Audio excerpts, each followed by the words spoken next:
So hello friends, welcome to physics victory classes.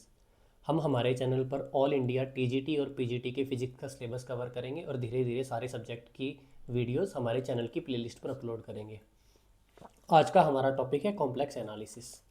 तो देखो, complex analysis में क्या होता है, हम कॉम्प्लेक्स नंबर को रिप्रेजेंट करते हैं जेड से। जेड को हम कहते हैं एक्स प्लस आयोटा वाई। ठीक है। अब हम जेड का क्या ले लेते हैं, कॉन्जुगेट। ठीक है, कॉन्जुगेट लेने का मतलब हो गया ये एक्स माइनस आयोटा वाई। ठीक है। कॉन्जुगेट क्या होता है, कॉन्जुगेट आयोटा को माइनस आयोटा में कन्वर्ट करता है। ठीक है, ये जो कॉन्जुगेट है इसका मतलब आयोटा को माइनस आयोटा में कन्वर्ट करना। ठीक है। तो अब हम करते हैं z multiply by z bar. इसको हम कहते हैं मॉड्यूलस ऑफ जेड का होल स्क्वायर। ये क्या हो गया, ये हो गया x square plus y square. ठीक है। तो यहाँ से हमें क्या पता लगा, यहाँ से हमें पता लगा कि modulus of z is equal to under root of x square plus y square. ठीक है। इसको हम कहते हैं आर, रेडियस हमारा। ठीक है। अब हम रिप्रेजेंट करते हैं इसकी पोलर फॉर्म। इसी z को अगर पोलर फॉर्म में रिप्रेजेंट करना हो तो वो रिप्रेजेंटेशन होती है r e to the power iota theta. ठीक है। जहाँ पर आपकी आर की वैल्यू तो आपको पता ही है, हमारा मॉड्यूलस ऑफ z होएगी, और e to the power iota theta में जो थीटा होता है उसको हम कहते हैं आर्ग्यूमेंट। ठीक है। थीटा को आर्ग्यूमेंट कहते हैं। थीटा की वैल्यू होती है tan inverse y upon x. अगर इसकी हम ग्राफिकल रिप्रेजेंटेशन देखें तो वो ग्राफिकल रिप्रेजेंटेशन कैसी होएगी, वो होएगी ये हमारी कौन सी है, रियल एक्सिस। ठीक है। ये हमारी कौन सी है, इमेजिनरी एक्सिस। ठीक है। तो अभी ग्राफिकल रिप्रेजेंटेशन में हमारा जो थीटा है ये बताता है कि रियल एक्सिस से एंगल कितना बना रहा है हमारा जेड। ठीक है। तो tan inverse y upon x हो गया ये होता है हमारा थीटा, और ये जो इसकी लेंथ है, ठीक है, इसकी सिर्फ लेंथ है, इसका मैग्नीट्यूड होता है आर। ठीक है। इसको ग्राफिकल रिप्रेजेंटेशन कहते हैं। अब बात ये है कि ये इन चार क्वाड्रेंट में से किस क्वाड्रेंट में लाई करेगा, ये डिपेंड करता है एक्स और वाई के साइन पर। ठीक है। अब जैसे हमने रिप्रेजेंट किया z is equal to x plus iota y, यहाँ x जो रियल पार्ट ऑफ z है वो भी पॉजिटिव है, और y जो इमेजिनरी पार्ट ऑफ z है। ठीक है। x क्या है हमारा, real part of z, y क्या है हमारा, इमेजिनरी पार्ट ऑफ z। ठीक है। x भी पॉजिटिव है, y भी पॉजिटिव है, इसका मतलब ये कौन से क्वाड्रेंट में लाई करेगा, फर्स्ट क्वाड्रेंट में। ठीक है। इसी तरह अगर हमारा x पॉजिटिव y पॉजिटिव हो और x हमारा नेगेटिव साइड चला जाए तो ये कौन से क्वाड्रेंट में चला जाएगा, सेकंड क्वाड्रेंट में। यहाँ पर इसको थीटा से रिप्रेजेंट करते हैं, तो यहाँ पर इसको किससे रिप्रेजेंट करते हैं, पाई माइनस थीटा से, tan इनवर्स। ठीक है। और इसी तरह अगर हमारा x और y दोनों नेगेटिव दिए हो तो ये किस में चला जाएगा, थर्ड क्वाड्रेंट में। यहाँ किस में रिप्रेजेंट करेंगे, पाई प्लस थीटा में। ठीक है। ये सारी tan थीटा की रिप्रेजेंटेशन होती है। और अगर x और y दोनों ही नेगेटिव हो तो हम इसको यहाँ पर किस में रिप्रेजेंट करेंगे, हमारा y नेगेटिव हो और x पॉजिटिव हो तो यहाँ पर किस में रिप्रेजेंट करेंगे, फोर्थ क्वाड्रेंट में। ठीक है। ये फोर्थ क्वाड्रेंट, इस फोर्थ क्वाड्रेंट में हम क्या रिप्रेजेंट करते हैं, कॉन्जुगेट। ठीक है। ये क्या है, ये कॉन्जुगेट। अगर ये हमारा z है तो ये क्या है हमारा z बार। ठीक है। इसका मतलब जो कॉन्जुगेट हुआ वो क्या है, यहीं लिख देता हूँ, ये कॉन्जुगेट है, ये क्या है, mirror image. Mirror image with respect to real axis. ठीक है। इसका फिजिकली मीनिंग ये होता है कि कॉन्जुगेट क्या होता है, mirror image with respect to real axis. उसके बाद अगर हम बात करें, एक प्रॉपर्टी होती है हमारे पास जो e to the power iota theta है, उसको हम लिखते हैं cos theta plus iota sine theta. ठीक है।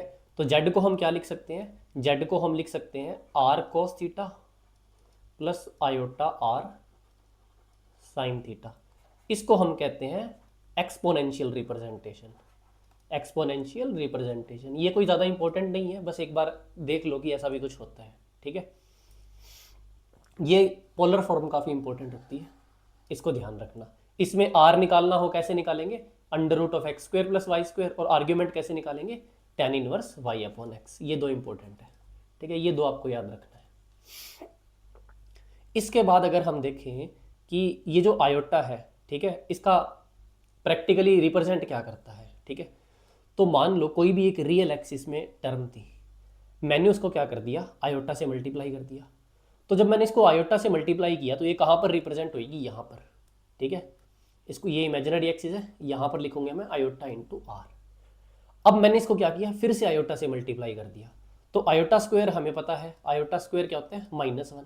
तो ये क्या बन जाएगा, -r, यहाँ पर आ जाएगा, ठीक है। अब हमने इसको फिर से मल्टीप्लाई कर दिया आयोटा से, तो आयोटा क्यूब आपको पता है क्या होता है, माइनस आयोटा। तो यहाँ पे क्या आ जाएगा, ये माइनस आयोटा आर। अब मैंने इसको एक और बार इस नंबर को आयोटा से मल्टीप्लाई कर दिया, तो आयोटा की पावर 4 वो क्या होती है, वो होती है 1। तो यहाँ पर ये आ जाएगा आर। इसका मतलब इस आर को जब भी हम आयोटा से मल्टीप्लाई कर रहे हैं तो ये क्या कर रहा है, 90 डिग्री रोटेशन ले रहा है, ठीक है। क्या कर रहा है, 90 डिग्री। तो आयोटा का जो फिजिकल सिग्निफिकेंस है, वो इकलौता सिग्निफिकेंस हमें क्या बताता है कि ये 90 डिग्री रोटेशन रिप्रेजेंट करता है,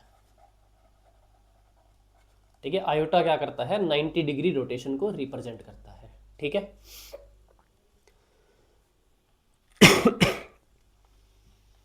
अब देखो, अब हम लिखते हैं प्रॉपर्टीज ऑफ मॉड्यूलस।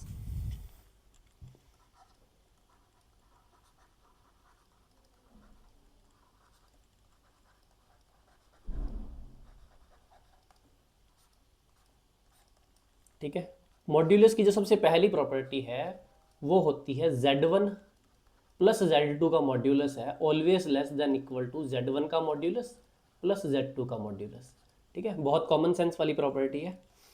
दूसरा है Z1 माइनस Z2 का जो मॉड्यूलस होएगा वो क्या होएगा, always greater than equal to Z1 का मॉड्यूलस माइनस Z2 का मॉड्यूलस, ठीक है।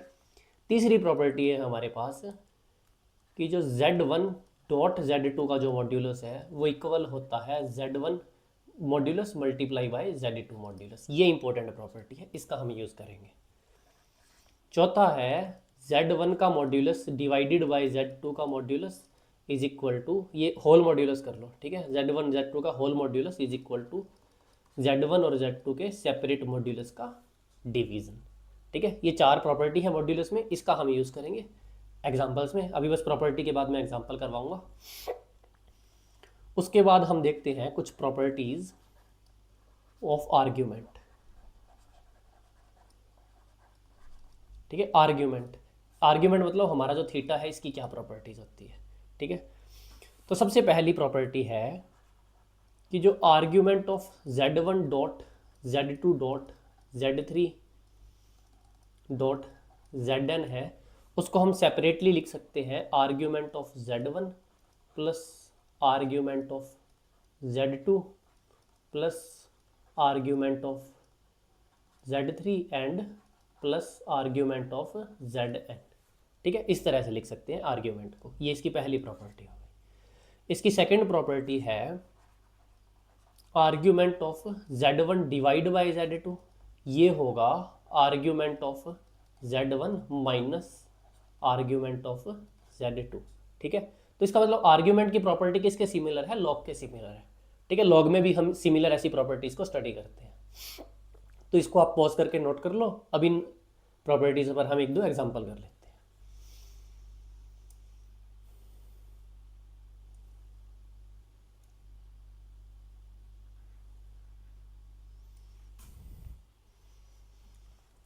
ठीक है,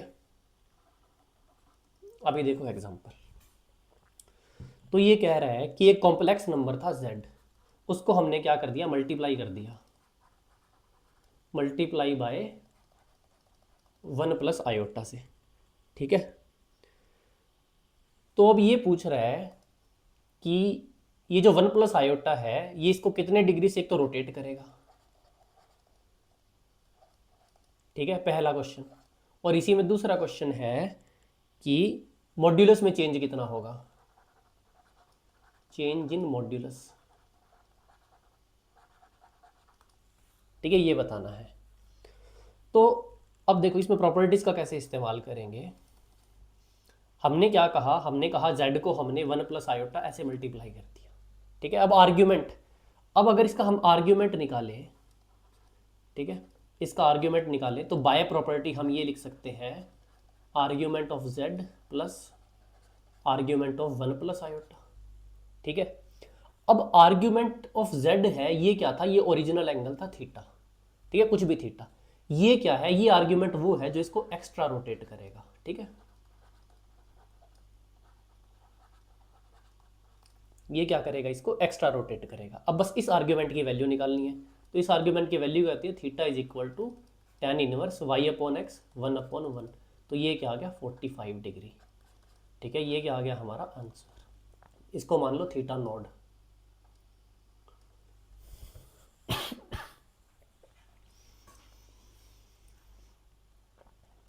ठीक है, ये हमारा हो गया पहला आंसर। दूसरे आंसर की बात करें तो हमने कहा था चेंज इन मॉड्यूलस, तो हमने क्या किया 1 प्लस आयोटा से z को मल्टीप्लाई कर दिया।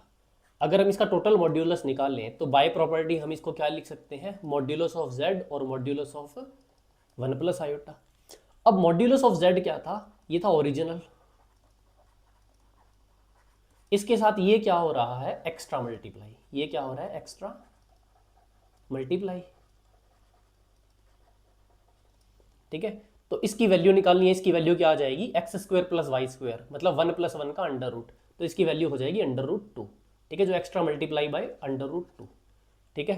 तो ये क्या आ गया modulus of z under root 2, इसका मतलब क्या हुआ, ये अंडर रूट 2 से इंक्रीज हो रहा है इसका मॉड्यूलस,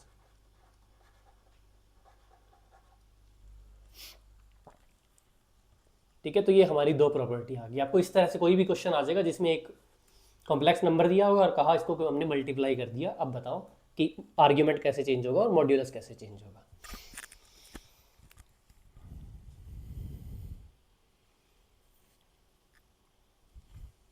ठीक है, इसको नोट कर लो पॉज करके, हम एक और एग्जांपल कर लेते हैं।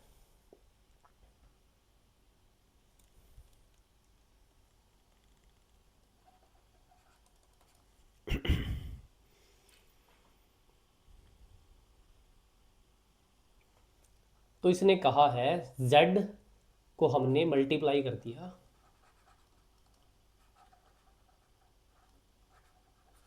Multiply by 1 minus under root 3 iota से, ठीक है। तो रोटेशन बताओ कितनी होगी, ठीक है। अब इसका आंसर क्या है, हमने क्या कर दिया, ये जो z था इसको मल्टीप्लाई कर दिया 1 माइनस अंडर रूट 3 आयोटा से। रोटेशन मतलब क्या पूछ रहा है, आर्ग्यूमेंट पूछ रहा है, तो हम क्या करेंगे इसका टोटल आर्ग्यूमेंट निकाल लेंगे। अब आर्ग्यूमेंट बाय प्रॉपर्टी क्या होता है, argument of z plus argument of 1 minus under root 3 iota. ये तो क्या थी हमारे पास ओरिजिनल वैल्यू, और ये हमारे पास क्या है एक्स्ट्रा रोटेशन, ठीक है। अब इस एक्स्ट्रा रोटेशन की हमें क्या निकालनी है, वैल्यू निकालनी है।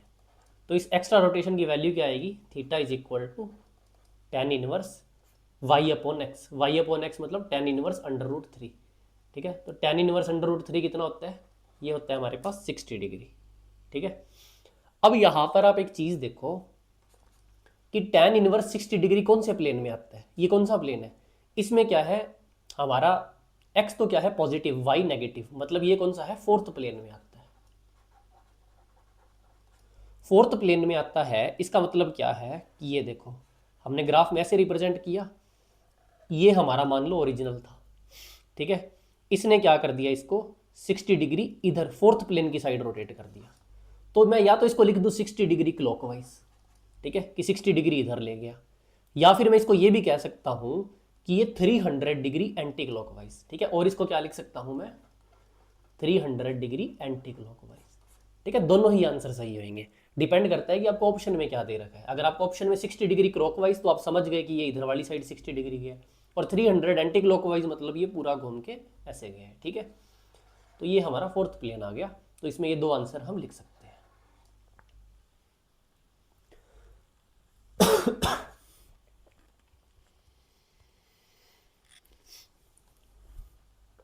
अभी इसको नोट कर लो फिर हम आगे चलते हैं।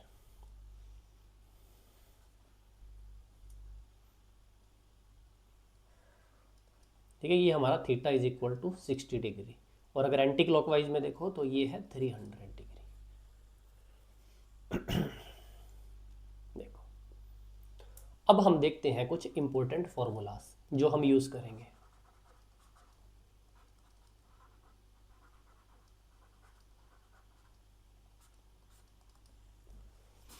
तो देखो, इंपॉर्टेंट फार्मूलाज में सबसे पहले है, हमें पता है जो cos थीटा होता है वो होता है e to the power iota theta plus e to the power minus iota theta upon 2। ठीक है, इसको कैसे निकालते हैं, e to the iota theta और e to the minus iota theta, इन दोनों की वैल्यूज निकाल के। ठीक है, ये बचपन से करते आ रहे हो आप। सेकंड हमारे पास इंपॉर्टेंट फार्मूला है, जो साइन थीटा होता है वो कैसे होता है, e to the power iota theta minus e to the power minus iota theta upon में 2 आयोटा। ठीक है, अब अगर थर्ड फॉर्मूला देखो, ये हल्की सी डेरिवेट कर लेते हैं हम यहाँ पर। यहाँ पर मैं कहूँ अगर किसी ने कोस आयोटा थीटा दे दिया तो यहाँ पर क्या होगा, e to the power iota square theta आ जाएगा plus e to the power minus iota square theta आ जाएगा अपॉन में क्या आ जाएगा, 2। ठीक है, अब आपको पता है कि जो आयोटा स्क्वायर होता है वो होता है क्या होता है, -1 होता है। तो ये कुछ इसको कन्वर्ट कर देगा e to the power minus theta plus e to the power theta upon 2 में। ये जो फंक्शन है इसको हम कहते हैं हाइपरबोलिक फंक्शन, इसकी वैल्यू होती है cos h थीटा। ठीक है, ये बहुत इंपॉर्टेंट है, cos h थीटा। इसको अगर थोड़ा सा रीअरेंज करके लिखना हो तो मैं प्लस माइनस को उल्टा कर देता हूँ कि ये हो गया e to the power theta और plus e to the power minus theta upon 2। तो ये होता है cos h थीटा। ठीक है, अगर इसको x की टर्म्स में लिखना चाहो तो e to the power x plus e to the power minus x upon 2 is equal to cos hx। ठीक है, तो ये इंपॉर्टेंट है, इसको याद रखना है। फोर्थ फॉर्मूला है हमारे पास, इसी तरह अगर मैं साइन आयोटा थीटा कर दूँ, ठीक है, तो ये क्या बन जाएगा, e to the power iota square theta minus e to the power minus iota square theta upon में क्या आ जाएगा, 2 आयोटा। ठीक है, इसको जब हम सॉल्व करेंगे तो ये बन जाएगा e to the power minus theta minus e to the power theta upon में 2 आयोटा। ठीक है, आयोटा को मैं अलग से लिख रहा हूँ 1 अपॉन आयोटा। अब हम क्या करते हैं, यहाँ से माइनस कॉमन ले लेते हैं, तो माइनस कॉमन ले लिया तो -1 अपॉन आयोटा। ठीक है, e to the power theta minus e to the power minus theta upon में 2 आ गया। अब 1 अपॉन आयोटा को सॉल्व कैसे करते हैं, ऊपर और नीचे आयोटा से मल्टीप्लाई करके। ठीक है, तो नीचे क्या बन गया, आयोटा स्क्वायर। आयोटा स्क्वायर की वैल्यू क्या होती है, -1, तो ये माइनस माइनस कैंसिल हो जाएगा। ठीक है, तो साइन आयोटा थीटा जो बना वो बना iota e to the power theta minus e to the power minus theta upon 2। अब ये जो फंक्शन होता है एग्जैक्टली ये वाला, इसको हम कहते हैं साइन हाइपरबॉलिक फंक्शन। तो ये आयोटा साइन h थीटा। ठीक है, तो ये दो जो प्रॉपर्टीज है ये आप याद रखना। जो कोस आयोटा थीटा होता है वो कोस h थीटा के इक्वल होता है, और साइन आयोटा थीटा होता है वो sine iota sine h theta के इक्वल होता है। ठीक है, और जो हाइपरबॉलिक फंक्शंस है उसमें आयोटा नहीं लगता, डायरेक्ट ये e की पावर में हम इसको लिखते हैं।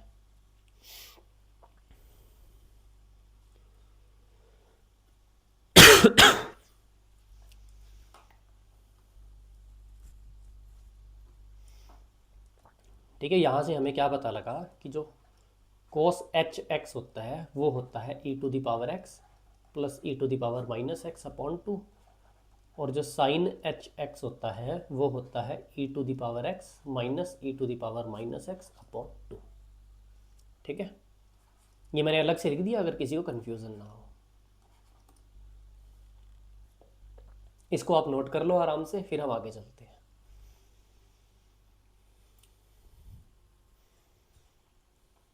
अगर यहाँ पर किसी को टेन थीटा निकालना हो, ठीक है, अगर कोई बोले कि सर टेन थीटा क्या होगा, तो कुछ नहीं है, sine theta upon cos theta कर देना।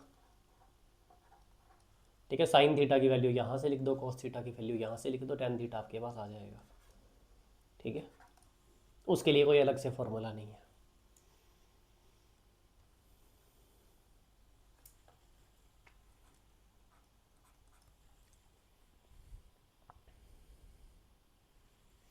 अब हम एक प्रॉपर्टी करते हैं जिसको हम कहते हैं डी मोवियर्स MOIVERS थ्योरम। ठीक है, ये थ्योरम हमें क्या कहती है? ये थ्योरम कहती है कि e⁻n थीटा। ठीक है, इसको हम क्या लिख सकते हैं? cos theta plus iota sine theta की पावर n, या फिर इसको हम क्या लिख सकते हैं? अगर थीटा के साथ n मल्टीप्लाई कर दो तो ये क्या हो जाएगा? cos n theta plus iota sine n theta. तो यहाँ से एक प्रॉपर्टी बन जाती है कि cos theta plus iota sine theta की power n is equal to cos n theta plus iota sine n theta. ठीक है, ये कैसे लिखा है हमने? ये हमने लिखा है e⁻आयोटा थीटा और हम n अलग लेंगे। ठीक है, ये हमने कैसे लिखा है? ये लिखा है e⁻आयोटा और n थीटा हमने एक एंगल मान लिया। ठीक है, तो यहाँ से ये चीज़ हमारे पास प्रूफ हो जाती है। ठीक है, ये एक प्रॉपर्टी बन जाती है। अब इस प्रॉपर्टी का यूज़ कहाँ पर होता है ये देखो, इस पर एक एग्जांपल करते हैं।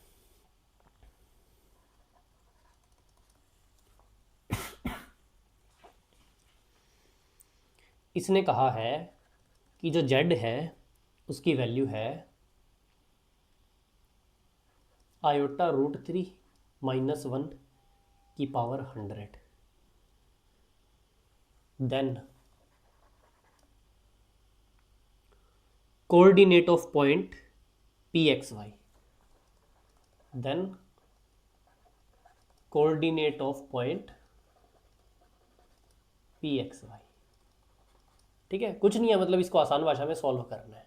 ठीक है, अब z क्या होता है? z हमारा होता है x प्लस आयोटा वाई। ठीक है, उसको इसने क्या लिख दिया?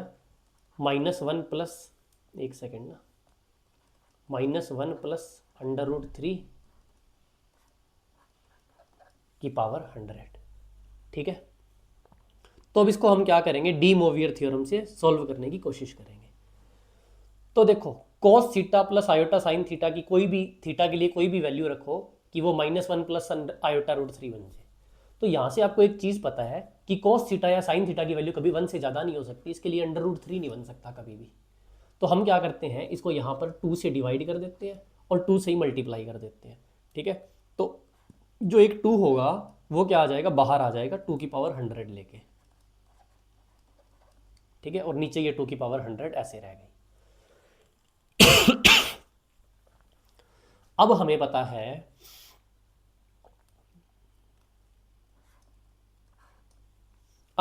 है कि cos थीटा और साइन थीटा की वैल्यू ऐसी क्या डालो कि -1/2 और √3/2।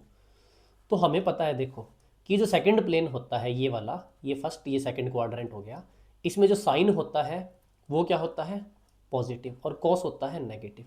ठीक है, तो अगर हम सेकंड क्वाड्रेंट की कोई वैल्यू रखेंगे तो ये क्या आ जाएगा? नेगेटिव, और ये क्या आ जाएगा? पॉजिटिव। तो वो वैल्यू कौन सी होती है? वो होती है π/3। तो इसको हम क्या रख सकते हैं? 2 की power 100 cos π/3 plus iota sine π/3। ठीक है, और इसकी पावर क्या आ गई? 100। अब हमें पता है कि बाय डी मोवियर थ्योरम ये क्या बन जाएगा? cos 100 π/3, ठीक है, प्लस आयोटा साइन 100 π/3।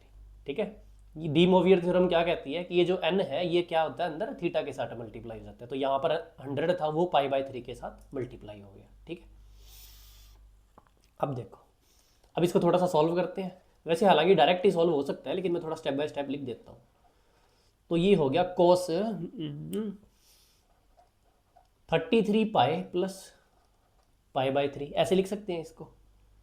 ठीक है, cos को ऐसे लिख दिया, ये थोड़ा ब्रैकेट चेंज कर देता हूँ, प्लस आयोटा साइन, ठीक है, 33 पाई प्लस π/3, इसको भी थोड़ा सा ऐसे लिख दिया। अब हमें पता है कि जो 2n पाई है वो जनरल टर्म होती है। ठीक है, थीटा प्लस 2n पाई, कोस और साइन दोनों में क्या बन जाता है? थीटा। तो ये जो 2n पाई है इसका मतलब 2n मतलब क्या है? Even number. तो यहाँ पर जो थीटा प्लस हमारे पास क्या है? 32, लास्ट नंबर आता है 32 pi is equal to theta बन जाएगा। ठीक ठीक है। तो मतलब 32 पाई को हम यहाँ से एलिमिनेट कर सकते हैं, ठीक है, सेम वैल्यू होती है। तो ये क्या बन गया, कोस पाई प्लस पाई बाई 3, ठीक है, plus iota sine pi plus pi by 3, ठीक है, क्योंकि 32 पाई कहाँ चला गया, इस 2n पाई में चला गया, ठीक है। एन की वैल्यू अगर यहाँ पर हम 16 रखें तो ये क्या बन जाएगा, थीटा प्लस 32 पाई, ठीक है। तो sine theta plus 32 pi is equal to sine theta, cos theta plus 32 pi is equal to cos theta, ठीक है। तो यहां पर देखो, यहां पर बन गया 2 की पावर 100, ये क्या होता है, कोस पाई प्लस पाई बाई 3, ठीक है, कोस पाई प्लस पाई बाई 3, मतलब थर्ड क्वाड्रेंट में आ रहा है। तो थर्ड क्वाड्रेंट में आ रहा है तो ये क्या बन जाएगा, -1/2, ठीक है। और यहां पर क्या आ रहा था, यहां पर आ रहा था साइन, ठीक है।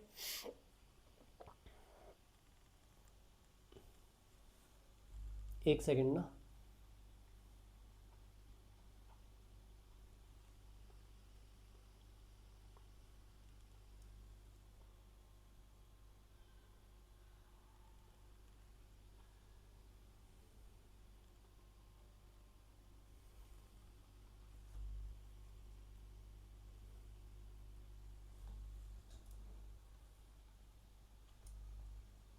हमने जो ये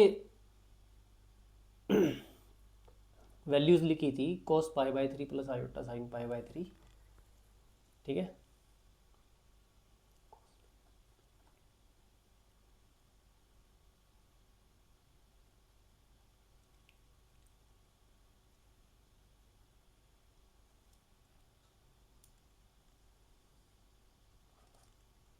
और ये क्या आ जाएगा, माइनस साइन पाई बस पाई बाई 3, ये कितना होता है, -√3/2 आ गया, ठीक है।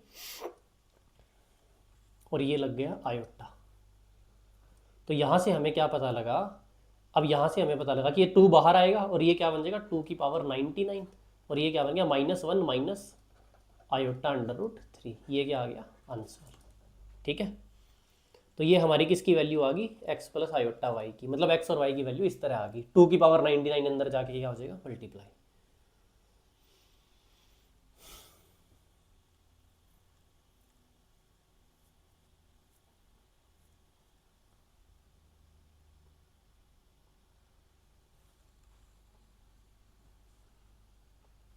एक सेकंड ना, एक छोटी सी मिस्टेक हो गई यहाँ पर।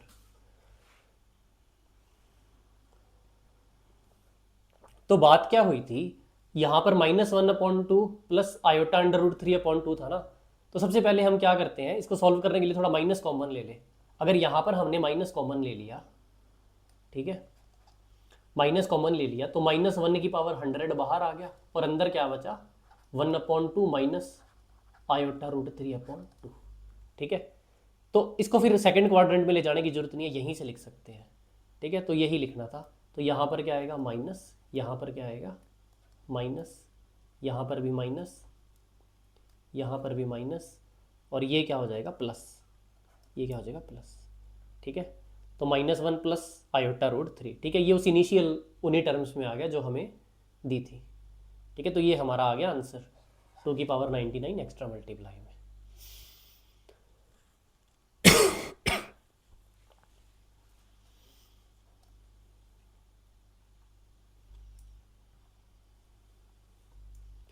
ठीक है, इसको पॉज करके आराम से नोट कर लो, फिर हम आगे चलते हैं।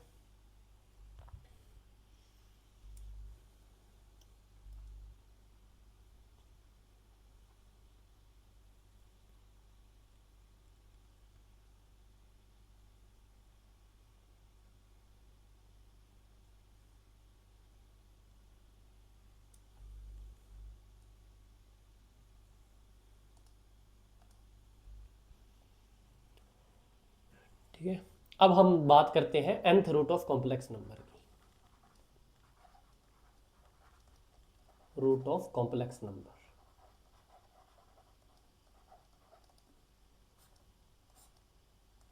ठीक है। तो nth root of complex number क्या हो जाएगा, देखो, अभी सबसे पहले हमारे पास था z, z is equal to हम क्या लिखते हैं, इसको लिखते हैं r0 e to the power iota theta nought, ठीक है। अगर हमें मैं इस थीटा नोट में प्लस 2m पाई लगा दूँ तो कोई फ़र्क पड़ेगा? क्यों? क्योंकि sine theta plus 2m pi आ जाएगा, cos theta plus 2m pi आ जाएगा, उसमें कोई चेंज नहीं आएगा। ठीक है, तो ये क्या होगी, एक जनरल फॉर्म होगी हमारे पास। अब हमें इसकी nth रूट निकालना है। ठीक है, इसका क्या निकालना है, हमें nth रूट निकालना है। तो nth रूट के लिए हम क्या करेंगे, इसको पावर 1/n करेंगे। ठीक है, तो यहां भी क्या हो जाएगी, पावर 1/n। तो देखो nth रूट क्या आएगी, वो क्या आएगा, वो आएगा r नोड की पावर 1/n और e to the power iota theta plus 2m pi की पावर 1/n। ठीक है, ये क्या आ जाएगी, हमारी nth रूट आ जाएगी। अब ये तो हो गई nth रूट की जनरल फॉर्म। इस जनरल फॉर्म का हमें काम नहीं है। हमारे सिलेबस में क्या आता है, हमारे सिलेबस में एक चीज आती है जिसको कहते हैं हम cube root of unity. Cube root of unity, unity का मतलब हो गया कि z की power n is equal to 1। ठीक है, तो अब यहां पर 1 है, इसका मतलब 1 प्लस इसको 0 आयोटा के फॉर्म में लिख सकते हैं। ठीक है, तो यहां पर देखो जो थीटा नोड है उसकी वैल्यू क्या होगी, थीटा नोड की वैल्यू होगी y/x। y क्या है, 0/1। ठीक है, ये आ गया tan inverse 0/1 is equal to 0। तो ये थीटा नोड क्या हो गया हमारा, ये एलिमिनेट हो गया। तो देखो, और एक और चीज है कि अगर यूनिटी की बात है तो जो हमारा आर नोड है वो भी क्या हो जाएगा, 1 हो जाएगा। क्यों, यूनिटी की बात कर रहे हैं। ठीक है, इसमें x square plus y square का अंडर रूट कर लो, 1 नहीं आएगा। ठीक है, तो अब देखो इससे हमारा क्या हो गया कि आर नोड की वैल्यू 1 होगी, थीटा की वैल्यू 1 हो गई। तो जो nth रूट ऑफ यूनिटी आया वो हमारे पास आया क्या, e to the power iota 2m/n में n। ठीक है, ये क्या आ गया हमारा nth root of unity. zn मतलब ये nth रूट है, ये nth रूट का जनरल फॉर्मूला है। इसको आप डायरेक्ट याद करना चाहो तो डायरेक्ट भी याद कर सकते हो, और मैंने समझा दिया कि ये आता कहाँ से है। ठीक है, अब देखो, अब हम बात करते हैं कि ये m की वैल्यू क्या हो सकती है। अगर हम nth रूट की बात करें, ठीक है, कि nth रूट है तो उसकी रूट कितनी आएगी। जैसे हम मान लेते हैं कि अगर स्क्वायर होता है, स्क्वायर होता है तो मतलब उसके 2 रूट आते हैं। ठीक है, जेड स्क्वायर मान लो तो इसके क्या है, 2 रूट आते हैं। इसी तरह अगर जेड क्यूब है तो इसके कितने होते हैं, 3 रूट होते हैं। तो अगर जेड की पावर n है तो इसके कितने होंगे, n रूट्स होंगे। ठीक है, तो यहां पर क्या होंगे, n रूट्स होने चाहिए। तो n रूट्स के लिए जो हमारा जनरल फॉर्मूला है वो देखो कैसे बनेगा।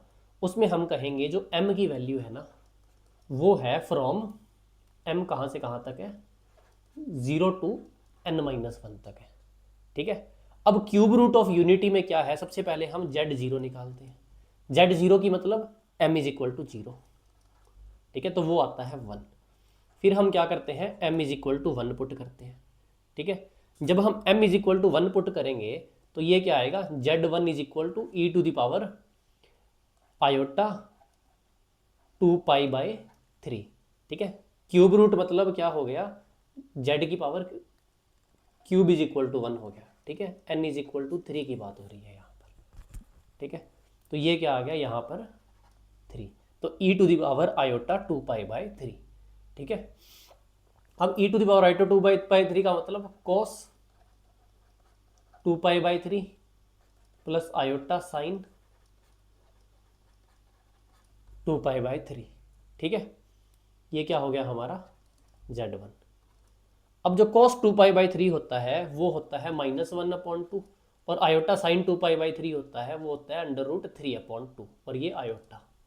ठीक है, इसका मतलब क्या है, इसकी वैल्यू आ गई -1 प्लस आयोटा √3/2। ठीक है, इसी तरह अगर मैं m इज इक्वल टू 2 रख दूं तो ये क्या आ जाएगा, z2 आ जाएगा। इसकी वैल्यू क्या है, e टू द आयोटा 4π/3। ठीक है, तो ये क्या आ गया, cos 4π/3 प्लस आयोटा साइन 4π/3। ठीक है, अब जो cos 4π/3 है उसकी वैल्यू होती है -1/2, और साइन 4π/3 है इसकी वैल्यू होती है -√3/2। थर्ड क्वाड्रेंट में चला गया ना, तो एक्स और वाई दोनों नेगेटिव होंगे। तो ये आ गया -1 माइनस आयोटा √3, तो माइनस अगर कॉमन निकाल लूँ 1 प्लस आयोटा रूट 3 अपॉन 2। ठीक है, अब m की वैल्यू कहाँ से कहाँ तक होगी, 0 से n-1 तक निकाल ली। ठीक है, n अगर हमारा 3 था तो m की वैल्यू क्या होगी, 0 हो गई, 1 हो गई और 2 हो गई। ठीक है, यहाँ तक हम ले गए। अब ये हमारे रूट्स आ गए। ठीक है, जेड क्यूब था तो 3 रूट होने चाहिए, 3 रूट निकाल लिए। अब कोई अगर किसी को दिमाग में आए कि ऐसा क्यों करना है, हम m की वैल्यू n रख के देख लेते हैं, तो चलो रख के देख लेते हैं। ठीक है, हमने m क्या कर दिया, m इज इक्वल टू 3 रख के देखा, तो ये क्या बन गया, जेड क्यूब। वैसे 3 रूट्स आ चुके हैं, 4th रूट एग्जिस्ट नहीं करता, तो देखो यहाँ पर क्या होता है, ये बन गया e to the power iota 6 pi by 3। तो यहाँ पर क्या आ गया, e to the power iota 6 divide by 3 e to the power iota 2 pi. तो ये क्या बन गया, ये बन गया cos 2 पाई प्लस आयोटा साइन 2 पाई। इसकी वैल्यू क्या आ गई, 1। जेड नोड की वैल्यू क्या थी, हमारा जो पहला रूट था 1, इसकी वैल्यू क्या आ गई, 1। इसका मतलब ये क्या है, रिपीट होना शुरू हो गया। इसी तरह से अगर आप m इज इक्वल टू 4 रखोगे, जेड 4 निकालोगे, वो किसके इक्वल आ जाएगा, जेड 2 के। इसी तरह m इज इक्वल टू 5 निकालोगे और जेड 5 वो किसके इक्वल आ जाएगा, जेड 3 के इक्वल आ जाएगा। इसका मतलब क्या है, हमारी रिपीट होनी शुरू हो गई। हमारे पास यूनिक रूट कितनी मिली, 2 3। ठीक है, और आनी भी कितनी चाहिए थी, 3 आनी चाहिए थी हमारे पास। ठीक है, तो अभी जो रूट्स आए हैं ना, इसको थोड़ा सा अलग लिख लेते हैं। ठीक है, अलग से कैसे, जो पहला रूट था जेड नोड, उसको मैंने मान ले लिख दिया 1। ठीक है, दूसरा रूट था जेड 1, उसकी वैल्यू क्या थी, -1 प्लस रूट 3 अपॉन 2, इसको मान लो मैंने लिख दिया ओमेगा। तीसरा रूट था, ये क्या था, -1 प्लस आयोटा भी था ना यहाँ पर। ठीक है, आयोटा रूट 3 अपॉन में 2, इसको मान लो मैंने लिख दिया ओमेगा स्क्वायर। ठीक है, तो ये क्या आ गया हमारे पास, ये 3 वैल्यू आ गई। अब जो क्यूब रूट ऑफ यूनिटी है ना, उसका मतलब क्या हुआ, उसमें एक प्रॉपर्टी होती है। ठीक है, कि 1 प्लस ओमेगा स्क्वायर, ये जो तीनों रूट्स हैं इनका अगर सम करेंगे तो वो सम क्या आएगा, वो सम आना चाहिए 0। ठीक है, ये चीज़ करके देख लेना, यही आएगा। ये क्या है, इसकी फर्स्ट प्रॉपर्टी। सेकंड प्रॉपर्टी है कि ओमेगा क्यूब, अगर अगला रूट निकालना शुरू करो तो ओमेगा क्यूब की वैल्यू क्या आएगी, 1 आएगी। ठीक है, और इसी तरह थर्ड प्रॉपर्टी है कि ओमेगा की पावर 4 निकालो तो वो क्या आएगा, ओमेगा स्क्वायर, मतलब सॉरी ओमेगा के इक्वल आएगा। ठीक है, और इसी तरह हम क्या कहेंगे, अगर ओमेगा की पावर 5 निकालो तो वो ओमेगा स्क्वायर के इक्वल आएगा। ठीक है, उसके बाद अगर ओमेगा की वैल्यू 6 निकालो तो वो क्या आएगा, फिर से 1 आएगा। तो ये रिपीट होनी स्टार्ट हो जाएगी। ठीक है, तो ये कुछ प्रॉपर्टीज़ है इसकी, जिसको हम इसी तरह से लिखते हैं। इसको आप नोट कर लो, फिर हम आगे चलते हैं।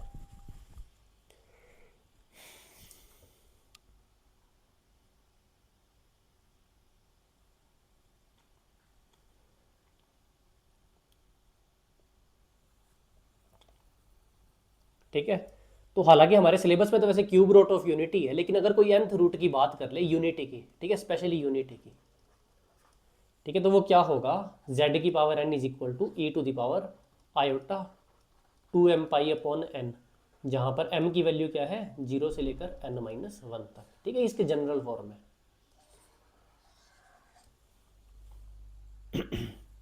nth रूट की। स्क्वायर रूट, क्यूब रूट, फिर 4 रूट, 5 रूट, जितनी भी निकालनी हो आपको, आप यहाँ से निकाल सकते हो।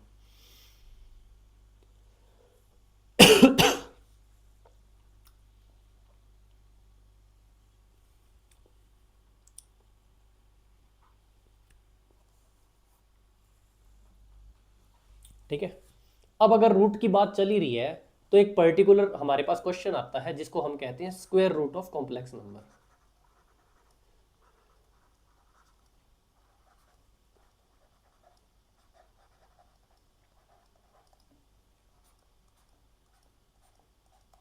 ठीक है, square root of complex number का मतलब क्या है कि आपको कोई, मान लो एग्जांपल के तौर पर देख लो कि z is equal to a plus iota b दे दिया। ठीक है, और आपको कह दिया फाइंड अंडर रूट जेड।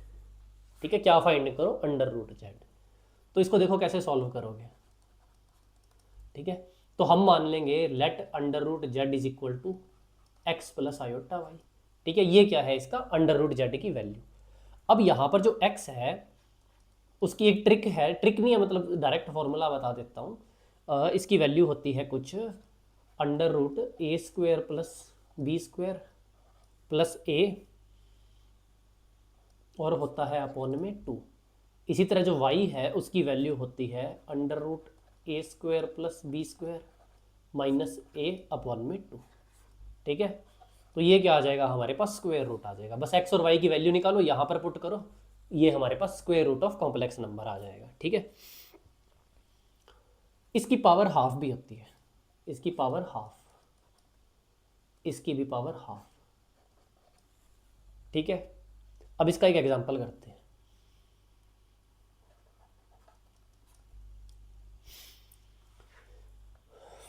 अब आपको एग्जांपल में दे रखा है z is equal to 5 + 2 iota. ठीक है, और आपको कह दिया फाइंड अंडर रूट जेड। ठीक है, ये आपको एग्जांपल दी है, तो आप क्या करोगे, इसका आंसर देखो, लेट अंडर रूट जेड जो है हमारा उसकी value x plus iota y. x की वैल्यू क्या होगी, यहाँ पर a क्या है 5, b क्या है 2। ठीक है, तो इसकी वैल्यू क्या आ गई, अंडर रूट 5 का स्क्वायर प्लस 2 का स्क्वायर प्लस 2 अपॉन में 2 और इसकी पावर क्या है हाफ। ठीक है, तो ये क्या आ गया, 5 का स्क्वायर 25 प्लस 2 का स्क्वायर। एक काम करो, ये तो बना नहीं ना, इसको 12 कर लो। ठीक है, 12 कर लो इसको, क्योंकि फिर कॉम्प्लिकेटेड हो जाएगा। 25 प्लस 144, 144 प्लस 25 169, 169 का अंडर रूट कितना आया था 13, तो ये क्या आ गया 13 + 2 अपॉन 2 और इसकी पावर हाफ। ठीक है, तो 13 + 2 ये कितना आ गया, ओ ये 5 आएगा ना। यहाँ पर क्या है, a है वो 5 है और b क्या है, b है हमारा 12। ठीक है, तो 13 + 5 18 अपॉन 2 9, तो अंडर रूट 9, अंडर रूट 9 का मतलब क्या होगा ±3। ठीक है, इसी तरह जब हम y के लिए सॉल्व करेंगे तो वो क्या आ जाएगा, वो आ जाएगा 13 - 5 अपॉन 2 की पावर हाफ। ठीक है, तो ये क्या आ जाएगा 13 - 5 8, 8 अपॉन 2 8 अपॉन 2 4, तो ये क्या आ जाएगा अंडर रूट 4, अंडर रूट 4 का मतलब ±2। ठीक है, तो यहाँ पर हमें क्या पता लग रहा है, हमारे पास x की भी 2 वैल्यूज आ चुकी है, y की भी 2 वैल्यूज आ चुकी है। x क्या हो सकता है, x कैन ±3 और y क्या हो सकता है ±2। ठीक है, तो यहाँ पर 4 कॉम्बिनेशन आ रही है, लेकिन 4 कॉम्बिनेशन में अब बात यह है कि हमारे पास कॉम्बिनेशन सही कौन सा आएगा। ठीक है, अब कॉम्बिनेशन सही निकालने के लिए हमें क्या पता है कि जो z है ये क्या है, अंडर रूट जेड का स्क्वायर है। ठीक है, ये जो z है वो क्या है, अंडर रूट जेड का स्क्वायर है। अंडर रूट जेड का स्क्वायर है मतलब x प्लस आयोटा वाई का स्क्वायर है। ठीक है, x प्लस आयोटा वाई का स्क्वायर क्या होगा, ये होगा x square minus y square plus 2 iota x y. ठीक है, अब अगर हम इस टर्म को इससे कंपेयर करें, हमें z गिवन क्या था, गिवन था हमें 5 + 12 आयोटा। तो अगर हम इससे कंपेयर करें तो हमें पता लगता है कि जो 2xy है उसकी वैल्यू क्या आनी चाहिए 12 आनी चाहिए, मतलब xy की वैल्यू क्या आनी चाहिए 6। ठीक है, अब xy की वैल्यू +6 आनी चाहिए। ठीक है, यहाँ से हमें क्या पता लगा कि या तो x और y दोनों पॉजिटिव होंगे या दोनों नेगेटिव होंगे। अगर मिक्स्ड केस ले लिया तो xy की वैल्यू 6 नहीं आ पाएगी। इसका मतलब हमारे पास जो अंडर रूट जेड है उसकी वैल्यू क्या हो सकती है, उसकी वैल्यू हमारे पास हो सकती है 3 + 2 आयोटा या हो सकती है -3 - 2 आयोटा। तो ये जो 2 कॉम्बिनेशन है ये हमारे पास पॉसिबल है, ये हमारा आ गया आंसर। ठीक है, तो ये 2 कॉम्बिनेशन पॉसिबल हो जाएंगे।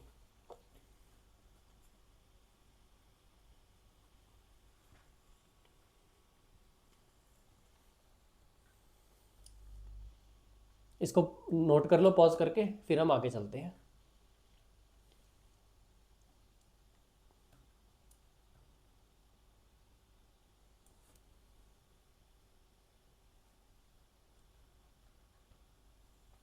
ठीक है, अब हम बात करते हैं एक इंपॉर्टेंट प्रॉपर्टी की जिसको हम कहते हैं लोकस।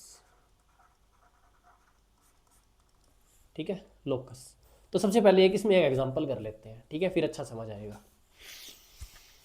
तो हमें दिया हुआ है z is equal to 2λ-3 plus iota √7 - λ²। ठीक है, ये आपको एग्जांपल दिया हुआ है और बोला हुआ है find locus of z, find locus of z, ये आपका क्वेश्चन है। ठीक है, तो हमें पता है जो z क्या होता है, वो होता है x प्लस आयोटा y। ठीक है, तो यहाँ से हमें क्या पता लगा, हमने किया x इज इक्वल टू 2λ-3, ठीक है, और y इज इक्वल टू √7 - λ²। ठीक है, तो यहाँ से क्या आया, जो लैम्डा की वैल्यू थी, लोकस में हमें कुछ नहीं है, एक्स और वाई में रिलेशन निकालना है। एक्स और वाई में रिलेशन निकालकर हमें ये देखना है कि ये जो इक्वेशन है ये किसके सिमिलर है, सर्कल के, इलिप्स के। ठीक है, यही चीज़ चेक करनी है।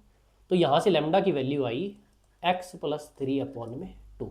ठीक है, अब इस लैम्डा को क्या है, हम इस y में पुट कर देंगे। ठीक है, y क्या था हमारे पास, ये देखो, y इज इक्वल टू √7 - λ²। तो अब ये जो लैम्डा की वैल्यू x में आ गई, तो इसको क्या कर देंगे, यहाँ पुट कर देंगे। तो यहाँ से y क्या आ गया, y आ गया √7 - x+3/2 का होल स्क्वायर। और अगर हमने यहाँ पर दोनों साइड स्क्वायर ले लिया तो ये क्या आ गया, y² is equal to 7 - x+3/2 का होल स्क्वायर। ठीक है, अब हम क्या करते हैं, x को इधर वाली साइड ले आते हैं। तो x+3 का होल स्क्वायर अपॉन 2 का square plus y² is equal to क्या आ गया हमारे पास, 7 आ गया। अब इस 7 को अगर नीचे ले आए यहाँ पर, तो ये बन गया x+3 का होल स्क्वायर अपॉन में 28 प्लस y² अपॉन में 7 इज इक्वल टू 1। ठीक है, तो ये किसकी इक्वेशन है, ये इक्वेशन है हमारे पास इलिप्स की। ठीक है, तो इसका लोकस क्या आ गया, इलिप्स आ गया। ये हमारा क्या है, आंसर। ठीक है, आपको 4 ऑप्शन दिए होंगे, सर्कल, इलिप्स, पैराबोला, हाइपरबोला। तो पूछा इनमें से लोकस कौन होता है, कौन सा है मतलब। ठीक है, तो अब हम क्या करते हैं, कुछ जनरल इक्वेशंस लिख लेते हैं। ठीक है, जनरल इक्वेशंस, ताकि आपको पता लग जाए कि इनकी इक्वेशंस में डिफरेंस क्या होता है। ठीक है, हम जो जनरल इक्वेशन लिख रहे हैं उसमें सेंटर हम क्या मान के चल रहे हैं, h, k। ठीक है, सेंटर क्या मान के चल रहे हैं हम इस जनरल इक्वेशन में, जो सेंटर है वो है h, k। 0 0 नहीं मान के चल रहे, h, k मान के चल रहे हैं। ठीक है, तो देखो पहली इक्वेशन है सर्कल की। सर्कल की क्या इक्वेशन आ जाएगी, तो सर्कल की इक्वेशन आ जाएगी हमारे पास x - h का whole square plus y - k का whole square is equal to r²। ठीक है, उसके बाद हम देखते हैं इलिप्स की इक्वेशन। ठीक है, इलिप्स की इक्वेशन क्या आ जाएगी, x - h का होल स्क्वायर अपॉन में हमारे पास कुछ भी मान लो कांस्टेंट है a² प्लस y - k का होल स्क्वायर अपॉन में b² is equal to 1। Ellipse की इक्वेशन आ गई।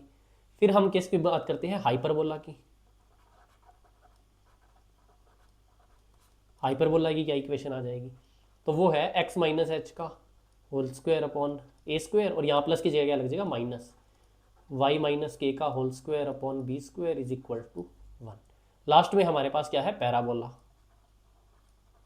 ठीक है, पैराबोला आपको जनरली पता है y² is equal to 4ax है, लेकिन यहाँ पर सेंटर क्या है, ये है। तो y - k का whole square is equal to some constant, कोई भी कांस्टेंट c आ गया, और यहाँ पर x - h। ठीक है, ये क्या जनरल इक्वेशन आ गई पैराबोला की। तो ये 4 आपको जनरल इक्वेशन पता होनी चाहिए। फिर आप x और y में जब सॉल्व करोगे तो आप इन चारों में से किसी एक इक्वेशन के साथ मैच हो रही होगी, तो वो क्या हो जाएगा, उसका लोकस हो जाएगा। ठीक है,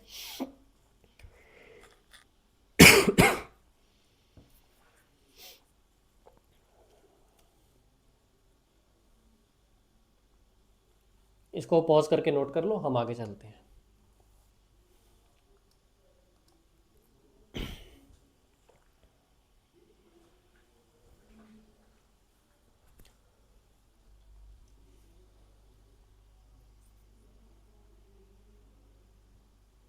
अब हम अगला टॉपिक हमारा करेंगे फंक्शंस ऑफ कॉम्प्लेक्स वेरिएबल।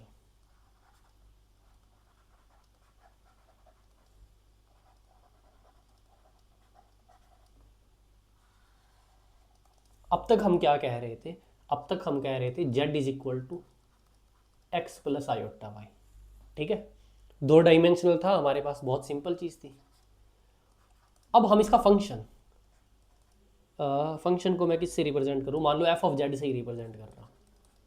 ठीक है, अब इसको लिखेंगे हम u प्लस आयोटा वी में।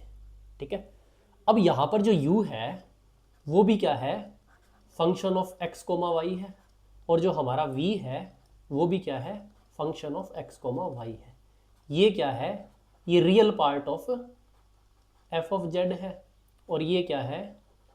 Imaginary part of f of z है। ठीक है, इसका अगर एग्जांपल लेना हो तो मान लो कोई भी फंक्शन है f ऑफ z। ठीक है, ये क्या है? X square plus y square. अब देखो रियल पार्ट में x और y दोनों आ रहे हैं। ठीक है, plus iota x plus y. यहाँ पर भी क्या आ रहे हैं? इमेजिनरी पार्ट में भी दोनों आ रहे हैं। तो इस u और v को हम क्या कहते हैं? Functions of complex variable. ठीक है, ये आ गया हमारे पास। अब हमारे पास एक टॉपिक आता है एनालिटिक फंक्शन।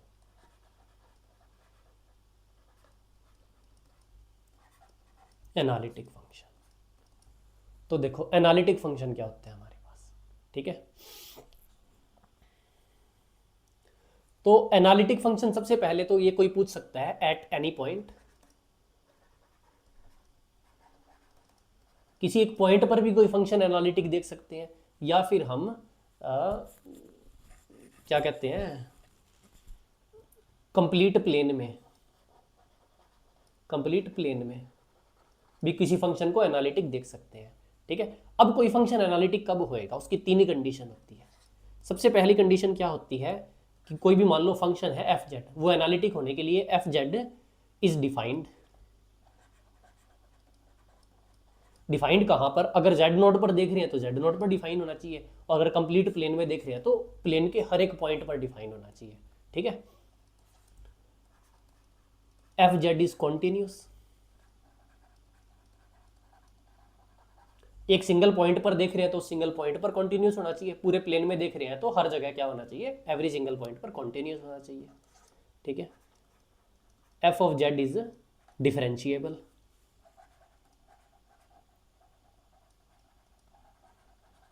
ठीक है, एक सिंगल पॉइंट पर देख रहे हैं तो उस पर्टिकुलर पॉइंट पर डिफरेंशिएबल होना चाहिए, और पूरे प्लेन में देख रहे हैं तो पूरे प्लेन में क्या होना चाहिए? डिफरेंशिएबल। इस तरह के फंक्शन को हम कहते हैं एनालिटिक फंक्शन। ठीक है, तो देखो अब हमें पता कैसे लगेगा कि कोई फंक्शन एनालिटिक है? तो या तो आप 11वीं 12वीं में कॉन्टिन्यूबिलिटी, डिफरेंशिएबिलिटी, ये सब कुछ निकालते थे, बड़े लंबे प्रोसेस होते थे, वो करो, या फिर कॉम्प्लेक्स में हमारे पास थोड़े शॉर्टकट्स भी होते हैं तो उन शॉर्टकट्स का यूज़ करते हैं। ठीक है, तो 2 कंडीशन होती है। A function is said to be analytic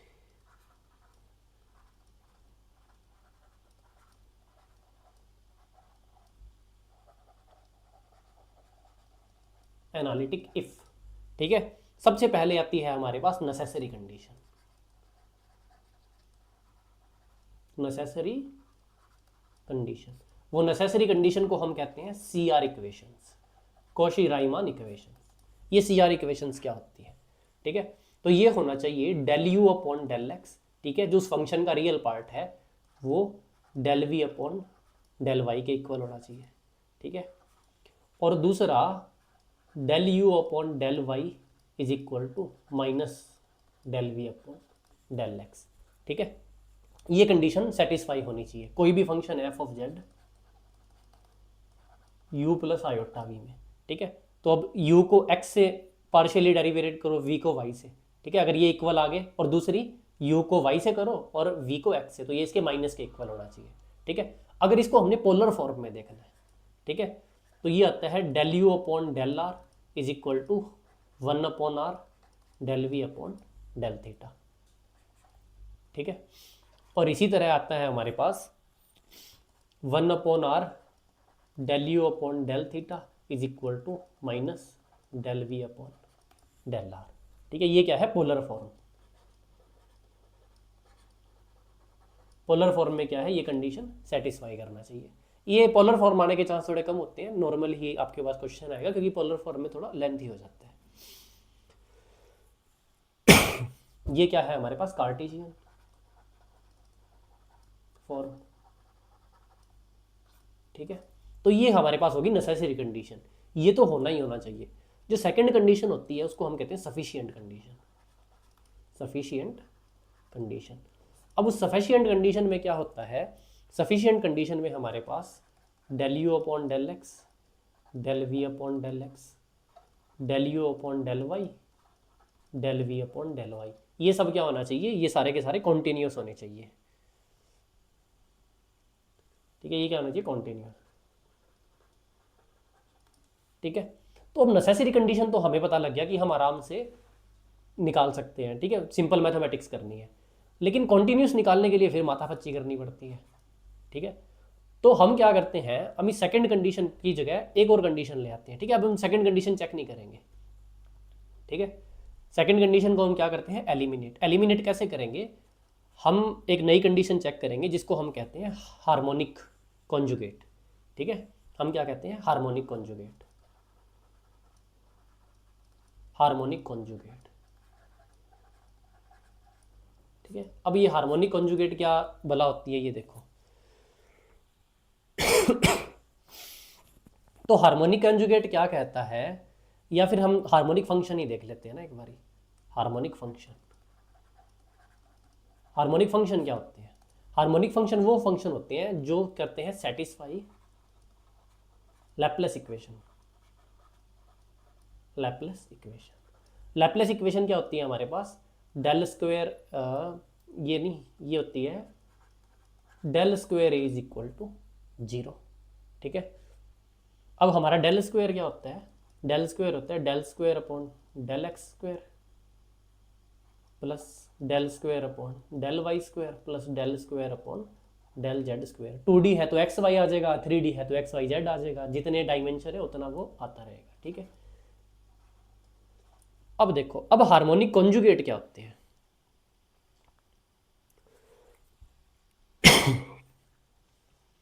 ठीक है।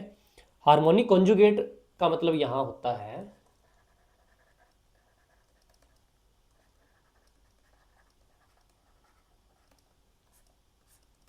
हार्मोनिक कॉन्जुगेट मान लो एक फंक्शन दिया हुआ है f of z is equal to u plus iota v, ठीक है।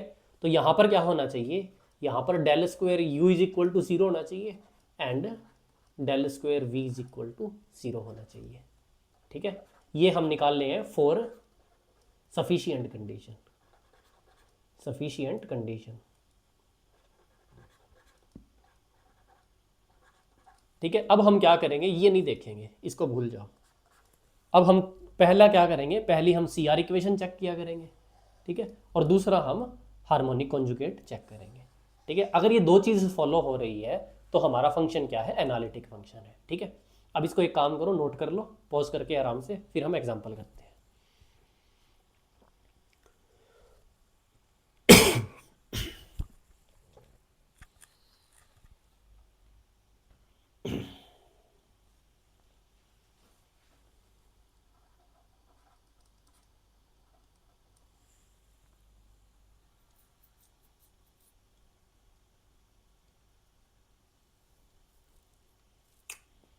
ठीक है, तो एग्जाम्पल में हमें पूछा है which of the following function, ठीक है, which of the following cantt be real part of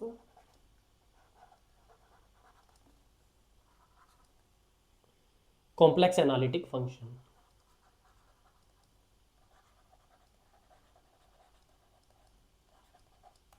ठीक है। रियल पार्ट पूछा है कि कौन सा कॉम्प्लेक्स एनालिटिक फंक्शन नहीं हो सकता। पहला ऑप्शन है हमारे पास एक्स स्क्वेयर वाई, दूसरा ऑप्शन है हमारे पास x square minus y square, तीसरा ऑप्शन है हमारे पास x cube minus 3xy square, और चौथा ऑप्शन है हमारे पास 3x square y minus y cube, ठीक है। चार ऑप्शन है हमारे पास। तो अब बात क्या है कि हमें एक चीज़ दी हुई है, कॉम्प्लेक्स एनालिटिक फंक्शन है। फंक्शन कौन सा है? एनालिटिक। एनालिटिक है तो क्या फॉलो करेगा वो? हार्मोनिक कॉन्जुगेट, ठीक है, हार्मोनिक फंक्शन होएगा। इसका मतलब ये क्या वैल्यूज दी हुई यू की, तो हमारे पास क्या होना चाहिए सॉल्यूशन? देखो कि हमारे पास del square u is equal to zero होना चाहिए। Del square u is equal to zero होने का मतलब del square upon del x square of u plus del square upon del y square of u is equal to zero होना चाहिए। ठीक है, ये हमें चारों ऑप्शन में लगा लगा के चेक करना है। तो हम क्या करते हैं, हम पहला ऑप्शन चेक करते हैं। ठीक है, पहला ऑप्शन चेक करेंगे तो ये आ जाएगा del square upon del x square में ये रखेंगे तो ये आ जाएगा वाई, ठीक है, plus zero is equal to, ठीक है, वाई प्लस जीरो आ जाएगा। तो ये क्या है? ये does not equal to zero है। इसका मतलब ये क्या है? Can't be analytic. ठीक है, तो हमारे पास पहली बात तो ये पहला ऑप्शन ही आंसर आ गया। लेकिन हम एक आधा ऑप्शन चेक कर लेते हैं, ठीक है, ताकि आपको थोड़ा सा क्लियरिटी हो जाए। तो सेकंड है हमारे पास x square minus y square. ठीक है, तो अब देखो del square upon del x square में ये रखेंगे तो ये क्या आ जाएगा? वन। ठीक है, ये टू आ जाएगा, सॉरी टू। ठीक है, और फिर del square upon del y square में ये रखेंगे तो ये क्या आ जाएगा? Minus two is equal to zero. तो इसका मतलब ये क्या है? एनालिटिक। ठीक है, अगला ऑप्शन चेक करते हैं। अगले ऑप्शन में क्या है? हम इस ऑप्शन को रखेंगे सबसे पहले यहाँ पर। ठीक है, इसकी वैल्यू यहाँ पर रखेंगे तो इसकी वैल्यू क्या आ जाएगी? थ्री एक्स स्क्वेयर, फिर एक और बार डेरिवेट करेंगे तो सिक्स एक्स, तो इसकी वैल्यू क्या आ जाएगी हमारे पास? Six x. ठीक है, और फिर ये माइनस लग गया। अब माइनस लग गया तो हम क्या करेंगे? ये वाली वैल्यूज रखेंगे। तो ये वैल्यू रखेंगे तो सबसे पहले इसको डेरिवेट करेंगे तो ये क्या आ जाएगा? सिक्स एक्स वाई, और फिर एक और बार डेरिवेट करेंगे तो six x is equal to zero. तो ये भी क्या है? एनालिटिक है। ठीक है, फिर चौथा ऑप्शन। चौथा ऑप्शन देखो आप खुद चेक कर लेना, एनालिटिक होना चाहिए। ठीक है, होमवर्क एज ए होमवर्क देख लेना।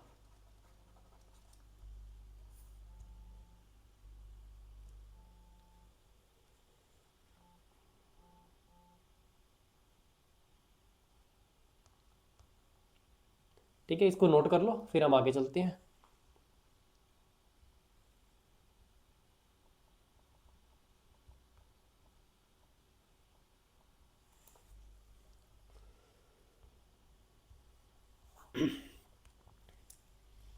अभी देखो नेक्स्ट एग्जांपल देखते हैं।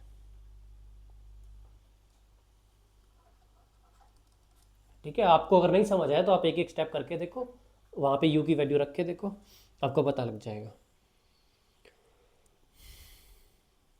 ठीक है, अब एफ ऑफ जेड हमें दिया हुआ है जेड स्क्वायर। ठीक है, अब हमें चेक करना है कि ये एनालिटिक है। ठीक है, ये चेक करना है तो देखो इसको कैसे करेंगे। सबसे पहले जो हमारे पास जेड है वो क्या होता है? X plus iota y. Z square है वो क्या हो जाएगा? X square minus y square plus two iota x y, ये हो जाएगा। इसका मतलब हमें ये चेक करना है कि ये एनालिटिक है या नहीं है। तो सबसे पहले हम क्या करेंगे, यहाँ पर देखो u की वैल्यू क्या हो गई? u की वैल्यू होगी हमारे पास x square minus y square. v की वैल्यू क्या होगी हमारे पास?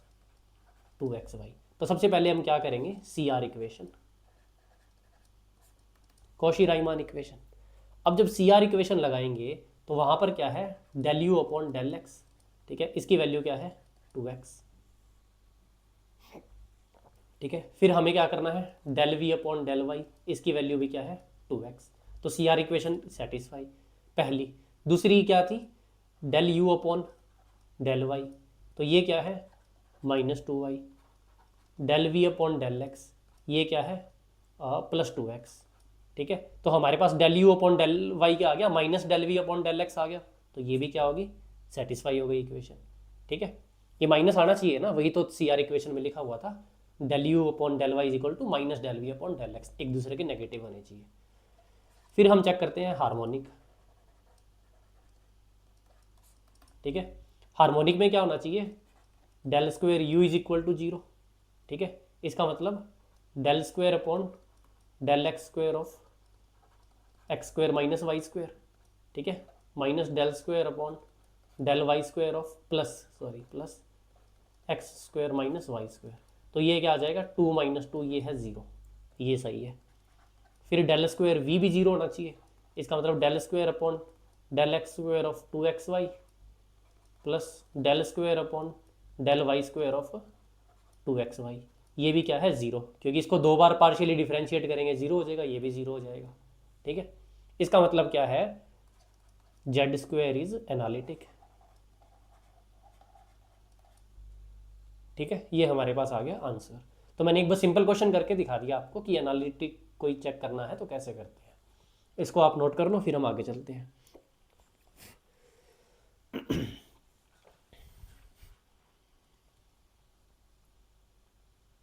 ठीक है, तीसरे तरीके का देखो क्वेश्चन कैसा बनता है।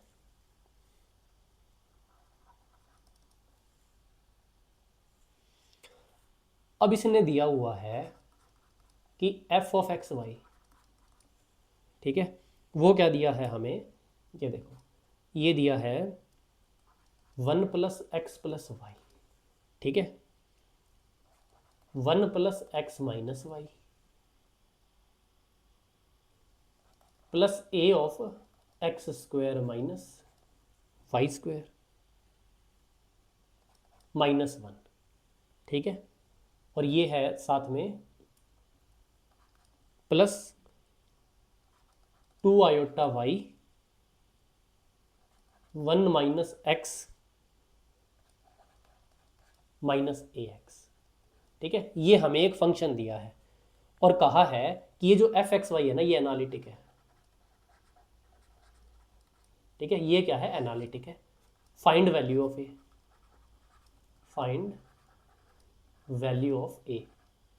ठीक है, वैल्यू ऑफ ए फाइंड करनी है। अब अगर कोई खुद ट्राई करना चाहता है तो वो पॉज करके ट्राई कर लो, वरना हम इसका सॉल्यूशन देखते हैं। अब बात ऐसी है कि इसको आप सॉल्व करने के लिए देखो सिंपल तरीका क्या है, हार्मोनिक कॉन्जुगेट से भी ट्राई कर सकते हो, सी आर इक्वेशन से भी ट्राई कर सकते हो। तो हम सबसे पहले सिंपल तरीका लगा लेते हैं कि अगर एनालिटिक है तो सी आर इक्वेशन को फॉलो करेगा। ठीक है, तो सी आर इक्वेशन को फॉलो करेगा तो सबसे पहले del u upon del x निकाल लेते हैं। यू क्या है हमारे पास, ये बड़े वाला। ठीक है, तो अगर हम del u upon del x निकालेंगे तो ये क्या आएगा, del upon del x of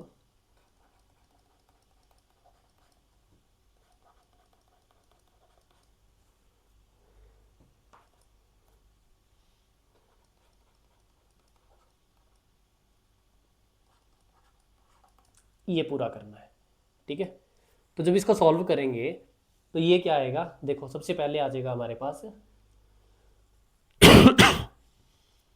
you और वी का करना है, तो देखो ये कांस्टेंट, इसका हम कर देंगे तो ये क्या हो जाएगा, 1 + x + y बच जाएगा। ठीक है, फिर हम इसको कांस्टेंट रखेंगे, इसको कर देंगे। ठीक है, तो ये क्या बच जाएगा, 1 + x प्लस में -y बच जाएगा, और प्लस में इसका करेंगे तो ये क्या बन जाएगा, 2ax, और ये तो हो जाएगा 0, y भी हो जाएगा 0। ठीक है, ये बच गया हमारे पास। तो ये क्या है हमारे पास, 2 + 2x + 2ax। ठीक है, ये बच गया हमारे पास। अब हम करते हैं del v upon del y, इसको सॉल्व। तो del v upon del y करेंगे तो ये क्या आ जाएगा हमारे पास, ये देखो इसमें तो सिर्फ एक ही वाई है ना, तो ये सीधा आ जाएगा हमारे पास 2 आयोटा 1 - x - ax। ठीक है, आयोटा नहीं आएगा, ठीक है, आयोटा तो अलग से होएगा, 2 × ये।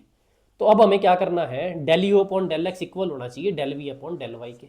इसका मतलब ये इक्वल होना चाहिए टू 1 + x + ax इसके। ठीक है, ये 2 कॉमन लेके यही टर्म मैंने लिख दी यहाँ पर। ठीक है, अब देखो 2 से 2 गया, ठीक है, 1 से 1 गया, तो ये क्या बचेगा, -x - ax should be equal to x + ax। तो यहाँ से क्या आ गया, 2x +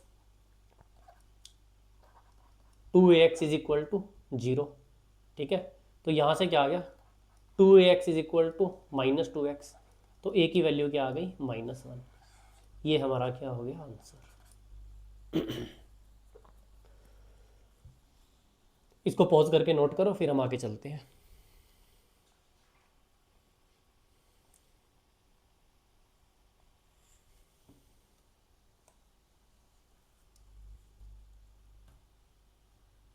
ठीक है, अब देखो, अब एक मोस्ट इंपॉर्टेंट ट्रिक बताता हूँ आपको। ये है तो ट्रिक, लेकिन ये मोस्ट इंपॉर्टेंट कंसेप्ट भी है।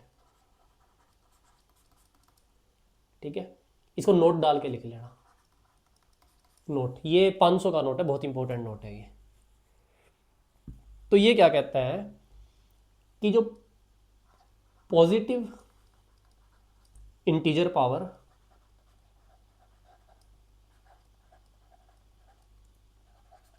ऑफ जेड होएगी ना, ठीक है, जो positive integer power of Z होएगी वो analytic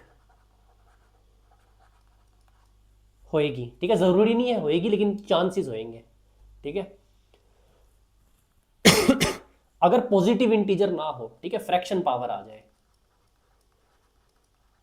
fractional power of Z आ जाए, वो नेवर एनालिटिक।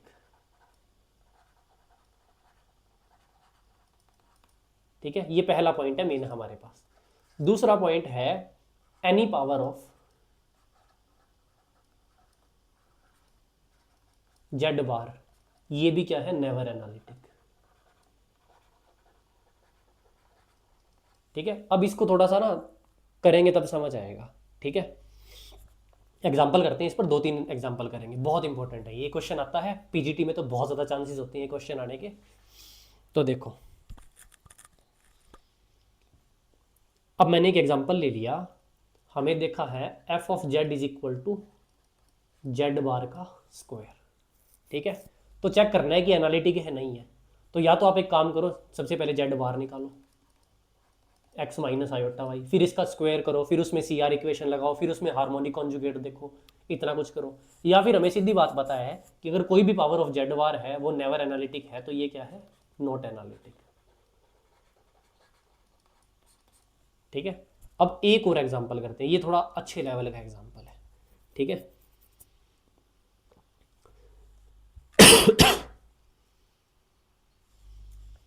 ठीक है, ये क्या कह रहा है, mode of Z less than 2 है, ये आपको दिया हुआ है। ठीक है, जेड की वैल्यू है एक्स प्लस आयोटा वाई। ठीक है, तो पूछा है which is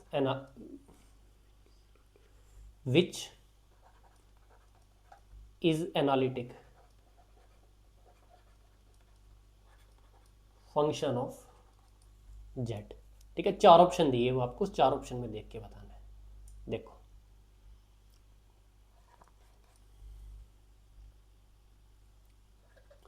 three plus x minus iota y की पावर 7,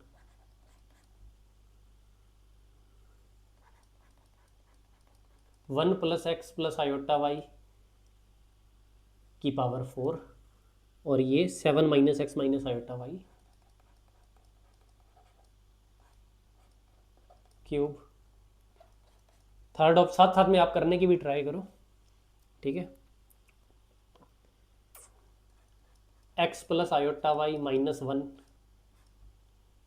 की पावर 3/2, और 1 minus 2x minus iota y 3 minus x minus iota Y का होल क्यूब। ठीक है, 4 ऑप्शन है हमारे पास, तो हमें चेक करना है। तो सबसे पहले देखो सॉल्यूशन देखते हैं, अगर कोई खुद ट्राई करना चाहता है तो एक बार पॉज करके ट्राई कर लो। अब देखो, जो पहला ऑप्शन है उसके अंदर हमारे पास x माइनस आयोटा वाई आ रहा है, तो ये कुछ 3 प्लस जेड बार की पावर 7 आ रहा है, तो ये तो कभी एनालिटिक हो ही नहीं सकता क्योंकि जेड बार आ गया। ठीक है, 3 प्लस जेड बार। सेकेंड ऑप्शन में देखो, सेकेंड ऑप्शन में ये क्या है, x प्लस आयोटा वाई, इसको क्या लिख दिया, जेड, और ये क्या है, 7 माइनस, देखो यहां से माइनस कॉमन ले लिया तो ये अंदर क्या बचा, x प्लस आयोटा वाई, उसको भी जेड लिख सकते हैं, उसकी पावर क्या है, 3। ठीक है, 7 माइनस जेड हो गया। ये एनालिटिक हो सकता है, मे बी एनालिटिक। ठीक है, फिर ऑप्शन सी देखते हैं। ऑप्शन सी में क्या है, x plus iota y minus, तो जेड माइनस 1 की पावर आ गई 3/2, ये भी क्या है, नेवर एनालिटिक। क्यों, क्योंकि पावर क्या आ गई, फ्रैक्शन में आ गई। चौथे ऑप्शन की बारी आई, तो यहां पर देखो, यहां पर अगर माइनस कॉमन ले लो तो देखो 1 minus 2x minus iota Y है। ठीक है, तो 1 माइनस एक्स माइनस जेड। ठीक है, 2x को क्या लिख दिया, x माइनस एक्स लिख दिया। ठीक है, तो ये क्या बन गया, इसकी कुछ भी नहीं है, और 3 माइनस जेड का क्यूब। अब देखो, अब दिक्कत ये आ गई कि देखो इसको क्या लिख दिया, 1 minus x plus iota y. अब ये एक्स प्लस आयोटा वाई यहाँ पर क्या बन गया, जेड। ठीक है, तो ये बन गया ऐसे। अब दिक्कत आ गई, यहाँ पर एक्स बच गया, एक्स का क्या करें। ठीक है, तो हमें एक चीज पता है, जेड क्या होती है, x plus iota y. Z bar क्या होता है, एक्स माइनस आयोटा वाई। ठीक है, तो यहाँ को सॉल्व करके जब एक्स निकालोगे तो वो बनता है Z plus Z bar upon 2, और अगर वाई निकालते हो तो वो बनता है Z minus Z bar upon 2। ठीक है, तो एक्स को हम क्या लिख सकते हैं, एक्स को लिख सकते हैं 1 minus Z plus Z bar upon 2 minus Z.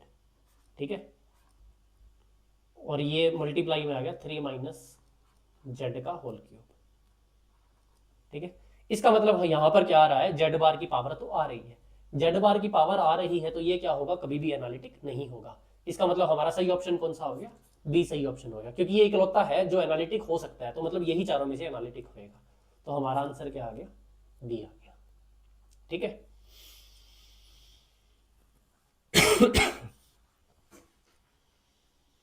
इसको आप आराम से पॉज करके नोट करो, फिर हम आगे चलते हैं।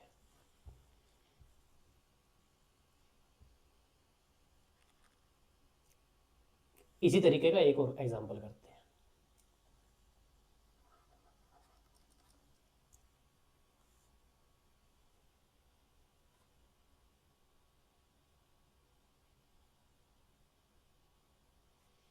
अब देखो एग्जांपल क्या है हमारे पास, which is not analytic, which is not analytic, ये पूछा है। ऑप्शंस दे रखे हैं, पहला ऑप्शन देखो, तो ये है x plus iota y minus 8 का होल क्यूब, और ये है 4 plus x square minus y square minus 2 iota x y का होल स्क्वायर। बी ऑप्शन है आपके पास x प्लस आयोटा वाई की पावर 7 और 1 minus x minus iota y की पावर 8। सी ऑप्शन है हमारे पास x square minus y square plus 2 iota x y minus 3 की होल पावर 5। और डी ऑप्शन है आपके पास 1 minus x plus iota y की power 4, 2 plus x plus iota y की पावर 6। ठीक है, तो अगर कोई ट्राई करना चाहता है तो एक बार पॉज करके ट्राई कर लो, फिर हम करते हैं। तो देखो, अगर ऑप्शन चेक कर, वैसे तो दिख ही रहा है। ठीक है, सबसे पहले देखो फोर्थ ऑप्शन में देखे तो ये बन रहा है, ये क्या है, 1 माइनस, ठीक है, एक्स माइनस आयोटा वाई इसकी पावर 4, तो ये क्या है 1 माइनस जेड बार और इसकी पावर 4। तो ये एनालिटिक नहीं होगा, तो सीधा सीधा आंसर है। ठीक है, फिर भी अगर हम थोड़ा सा ऑप्शन एक्सप्लोर करने जाएं, ठीक है, क्योंकि आपको सॉल्व करने के तरीके तो आने चाहिए। तो फर्स्ट ऑप्शन में देखो ये जेड बन रहा है और इसकी पावर क्यूब, कोई दिक्कत नहीं है। ये वाला जो टर्म है ये हमने काफी बार देख लिया, ये है एक्स प्लस आयोटा वाई का होल स्क्वायर। ठीक है, जिसको हम लिख सकते हैं जेड स्क्वायर। ठीक है, अभी अभी हमने कई बार सॉल्व कर लिया, जेड स्क्वायर सॉल्व करके ये आता है। ये तो प्लस लगा दो ना यहाँ पर,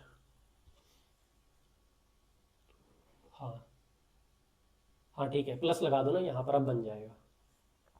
तो ये हो गया हमारा, ये करेक्शन कर लेना वरना ये भी दिक्कत आ जाएगी। यहाँ पर ये प्लस लगा दो, प्लस लगा के हमारे पास हो गया एक्स प्लस आयोटा वाई का होल स्क्वायर।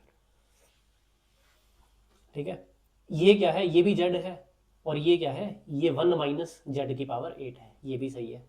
फिर यहाँ पर फिर से क्या है, ये जेड स्क्वायर माइनस 3 की पावर 5। ठीक है, इसको थोड़ा सॉल्व करो तो ये क्या है, जेड की पावर 7, 1 माइनस जेड की पावर 8। ये क्या है, जेड स्क्वायर माइनस 3 की पावर 5। तो ये तीनों ऑप्शन से ये तो इकलौता ऑप्शन है जो नहीं हो सकता एनालिटिक, क्यों, क्योंकि इसमें जेड बार की पावर आ रही है। तो ये हमारा हो गया आंसर।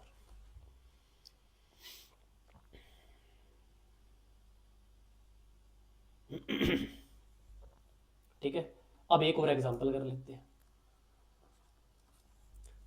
एग्जांपल देखो क्या है कि हमें एफ ऑफ जेड दिया हुआ है, वो दिया हुआ है हमें x square plus p y square minus 2xy, ठीक है, plus iota q x square minus y square plus 2xy, ठीक है। ये दिया हुआ है हमें एनालिटिक, ये हमें एनालिटिक दिया हुआ है और पूछा है फाइंड पी एंड क्यू, ठीक है। पी एंड क्यू हमें फाइंड करना है, तो देखो कैसे करेंगे। हमें पता है कि सी आर इक्वेशन तो सेटिस्फाई करना चाहिए, तो del u upon del x क्या आ जाएगा, ठीक है। Del u upon del x इसको करोगे, ये हमारे पास यू है, तो ये आ जाएगा 2x माइनस 2y, ठीक है। इसी तरह del v upon del y क्या आ जाएगा, ठीक है, ये किया तो ये हमारे पास आ जाएगा -2y प्लस 2x। इसने तो देखो हमें कुछ नहीं दिया, ठीक है, तो सेकंड कंडीशन लगाते हैं, del u upon del y लगाते हैं, ठीक है। तो del u upon del y क्या हमें दे देगा 2py माइनस 2x, फिर del v upon del x लगाते हैं, ये हमें क्या दे देगा, ये दे देगा हमें 2qx प्लस 2y, ठीक है। अब ये क्या होना चाहिए, del u upon del x equal to minus del v upon del y, हमारे पास कंडीशन थी, तो हमारे पास 2py माइनस 2x किसके इक्वल होना चाहिए, -2qx माइनस 2y के, ठीक है। तो यहां से देखो x और y के वेरिएबल्स है, ठीक है, इसको थोड़ा रीअरेंज कर लिया तो ये क्या बन गया 2x minus 2py is equal to 2qx plus 2y। अब देखो x के वेरिएबल को x से मैच करो, y के वेरिएबल को y से मैच करो, तो यहां से क्या आ गया 2y is equal to -2py, इसका मतलब p की वैल्यू क्या आ गई -1, ठीक है। और जो x के वेरिएबल है उसको x से मैच करो, तो ये क्या आ गया 2x is equal to 2qx, तो q की वैल्यू क्या आ गई 1। ये हमारा क्या हो गया आंसर, ठीक है। इसको पॉज करके नोट कर लो, फिर हम आगे चलते हैं।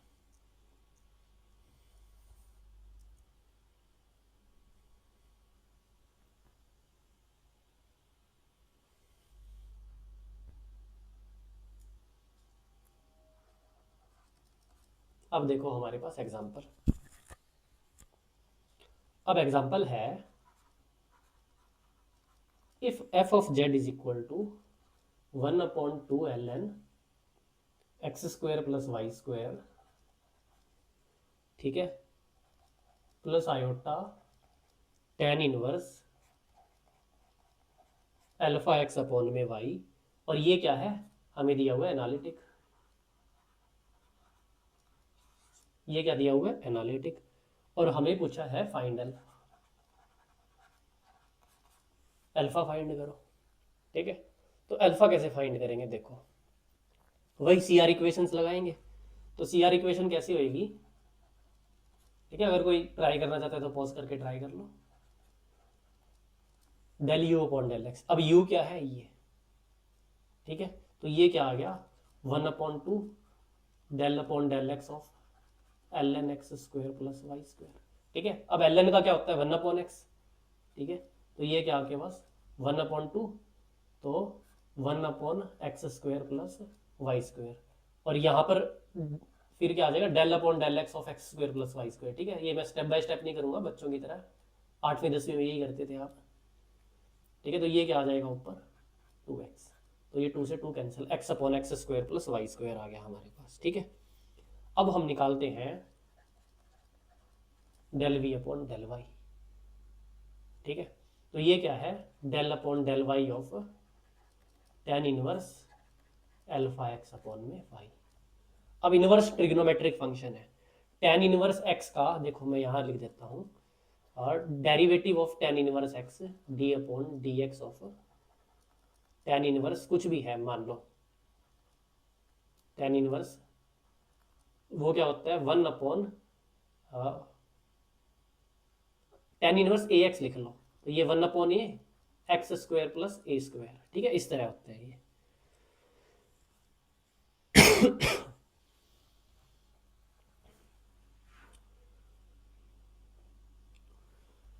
ठीक है, इतना ये ज़रूरत नहीं है। एक सेकेंड ना, ये थोड़ा मैंने गलत लिख दिया। क्या होता था, ये होता है 1/1 plus x square, 1/1 plus F x square, ठीक है, मान लो ये एफ एक्स है, ठीक है, यहाँ पर, तो ये 1/1 प्लस एफ एक्स स्क्वायर और d/dx ऑफ एफ एक्स आ जाएगा, ठीक है। टेन इनवर्स एफ एक्स का जो डेरिवेटिव है वो होता है 1/1 plus F x square d/d है वो एफ एक्स, ठीक है, ये डेरिवेटिव आ जाएगा। तो यहाँ पर क्या आएगा, ये 1/1 plus alpha square x square upon y square, ठीक है, और del upon del y of alpha x upon में वाई, ठीक है। इसको अगर फर्दर सॉल्व करोगे तो ये क्या बनेगा, ये बन जाएगा 1/, ठीक है, ये वाई स्क्वायर इधर आ गया, y square plus alpha square x square, और यहाँ आ गया वाई स्क्वायर, ठीक है, और इसको सॉल्व करेंगे तो ये क्या आ जाएगा, एल्फा एक्स माइनस का अपॉन में वाई स्क्वायर, ठीक है। तो यहाँ पर क्या हुआ, वाई स्क्वायर से वाई स्क्वायर कैंसिल, तो इसका आंसर क्या आ गया, minus alpha x upon alpha square x square plus y square, ठीक है, ऐसा कुछ आ गया ये। अब देखो, अब हमें क्या करना है, इसको और इसको del u upon del x is equal to del v upon del y, यहां से जब हम कंपेयर करेंगे तो हमें क्या पता लगेगा कि जो अल्फा है उसकी वैल्यू क्या है, -1, ये हमारा क्या आ गया आंसर, ठीक है।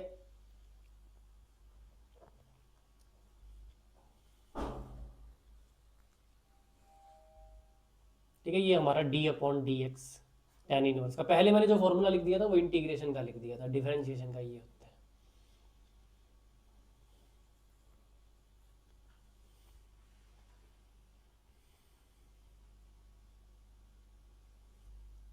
अभी देखो,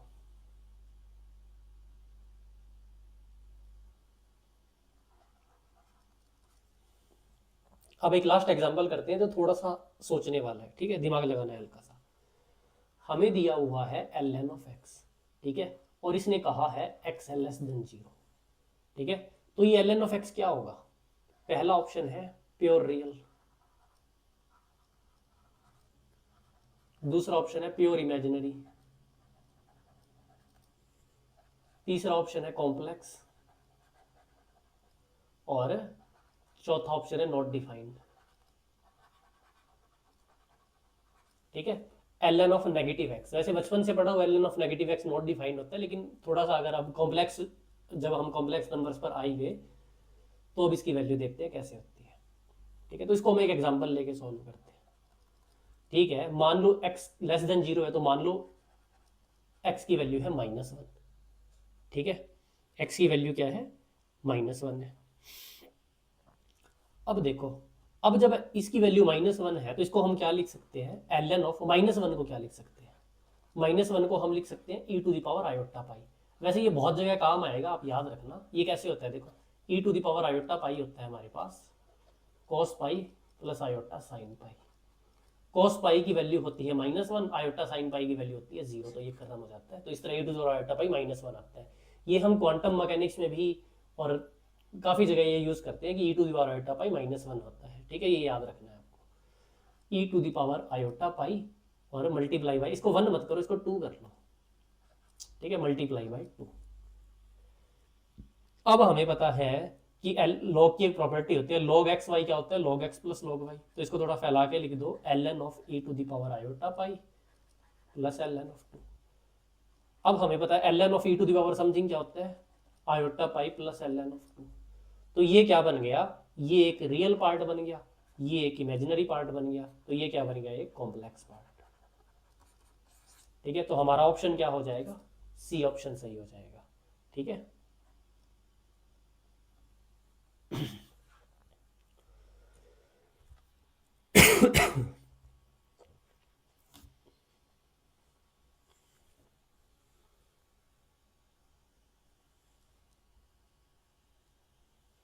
ठीक है, अब देखो अब हमारा लास्ट टॉपिक क्या है।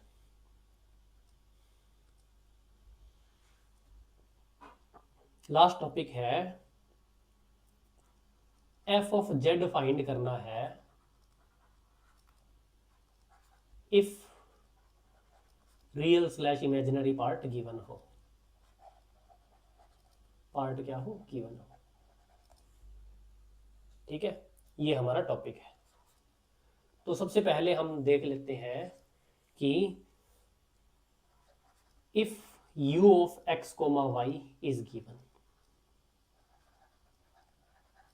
क्या है हमारे पास, u of x comma y given है, तो f ऑफ z फाइंड करने के लिए हमें क्या है, फाइंड करना पड़ेगा v of x comma Y.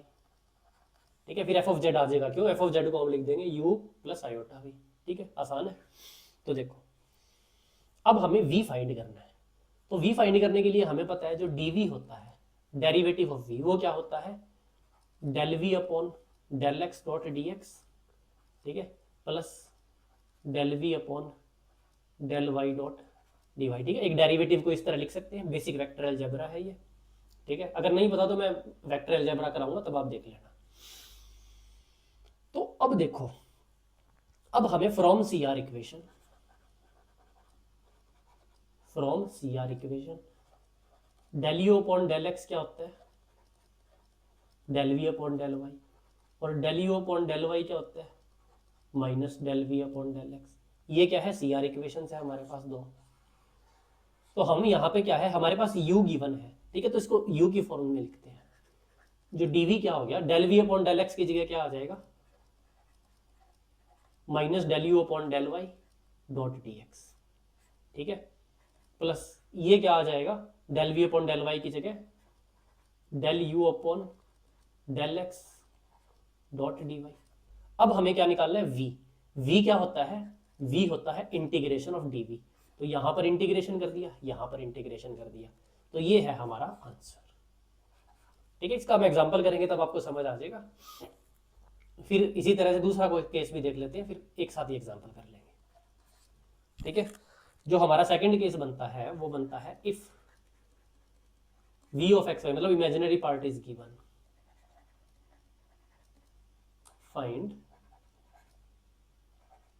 u of x comma y. ठीक है, तो हम क्या लिखेंगे, du लिखेंगे। du क्या होता है, del u upon del x dot d x. ठीक है, plus del u upon del y dot d y. ठीक है, अब वापस फ्रॉम सी आर इक्वेशन, तो डेल डी यू क्या बन जाएगा, del u upon del x क्या होता है, del v upon del y dot d x. ठीक है, माइनस हमारे पास क्या है, del v upon del x dot d y. तो u क्या होगा, इसका इंटीग्रेशन, तो यहां पर क्या आ जाएगा, इसका इंटीग्रेशन। तो ये आ गया हमारा आंसर। ठीक है, आपको बेसिक मेथड समझ आ गया कि हम कैसे निकाल रहे हैं। ठीक है, तो देखो अब एग्जांपल करना शुरू करते हैं।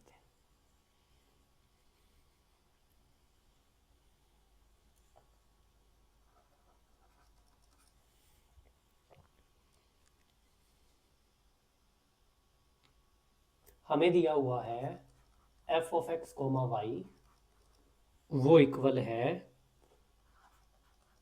Phi of x comma y plus iota psi of x comma y. यहां पर जो हमें phi of x comma y है उसकी वैल्यू इसने दी हुई है, वो है x square plus 4x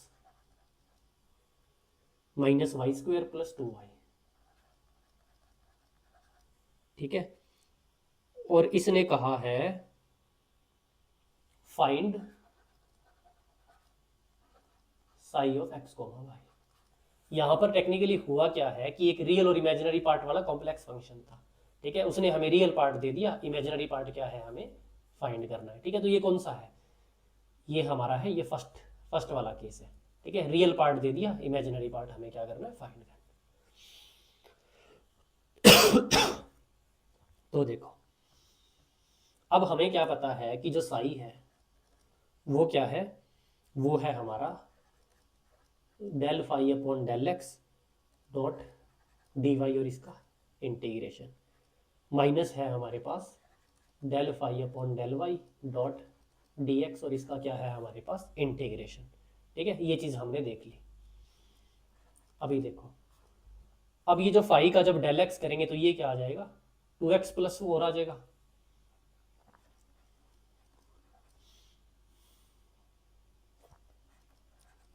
dot d Y minus इसको जब हम y से करेंगे तो ये क्या आ जाएगा, -2y + 2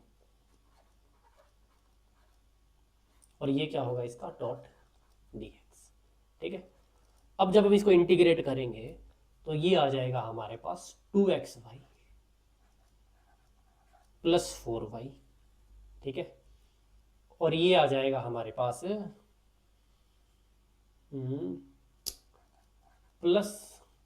+2xy -2y plus some constant. अब देखो, अब अगर आपने perfect differential exact differential solve किया हो, ठीक है, तो वो होता है m dot d x plus n dot d y. ठीक है, एग्जैक्ट डिफरेंशियल मतलब उसको x और y की अलग अलग टर्म में हम सेपरेट कर सकते हैं। तो जब हम इसको सॉल्व करते हैं तो हम क्या कहते हैं कि हम जो कॉमन टर्म है ना, कॉमन टर्म है उसको क्या कर देते हैं, एलिमिनेट। ठीक है, ये चीज आपने की हुई है। तो यहां पर क्या है, 2xy और 2xy क्या आ रहा है, 2 बार आ रहा है, तो हम उसको 2 बार नहीं लिखेंगे क्योंकि वो एग्जैक्ट डिफरेंशियल है। ठीक है, तो दोनों पार्ट कंटेन करेगा ही करेगा, तो हम इसको एक ही बार लिखेंगे। ठीक है, यहां से इसको हटा दिया, ये बचा। तो हमारे पास जो साई की वैल्यू है वो है 2xy + 4y। ठीक है, ये -2x था, सॉरी, ठीक है ये x था, ये गलती कर दी मैंने, -2x + c। तो ये क्या आ गया हमारे पास आंसर। ठीक है, तो जब भी आप ये क्वेश्चन सॉल्व करो तो उसमें अगर कॉमन टर्म आ रही है उसको आपको क्या करना है, एलिमिनेट करना है हमेशा। ठीक है, ये जब आप एग्जैक्ट डिफरेंशियल्स पढ़ते हो मैथमेटिकल फिजिक्स में तो वहां पर आता है डिफरेंशियल इक्वेशंस में। ठीक है, एक दो एग्जांपल और कर लेते हैं।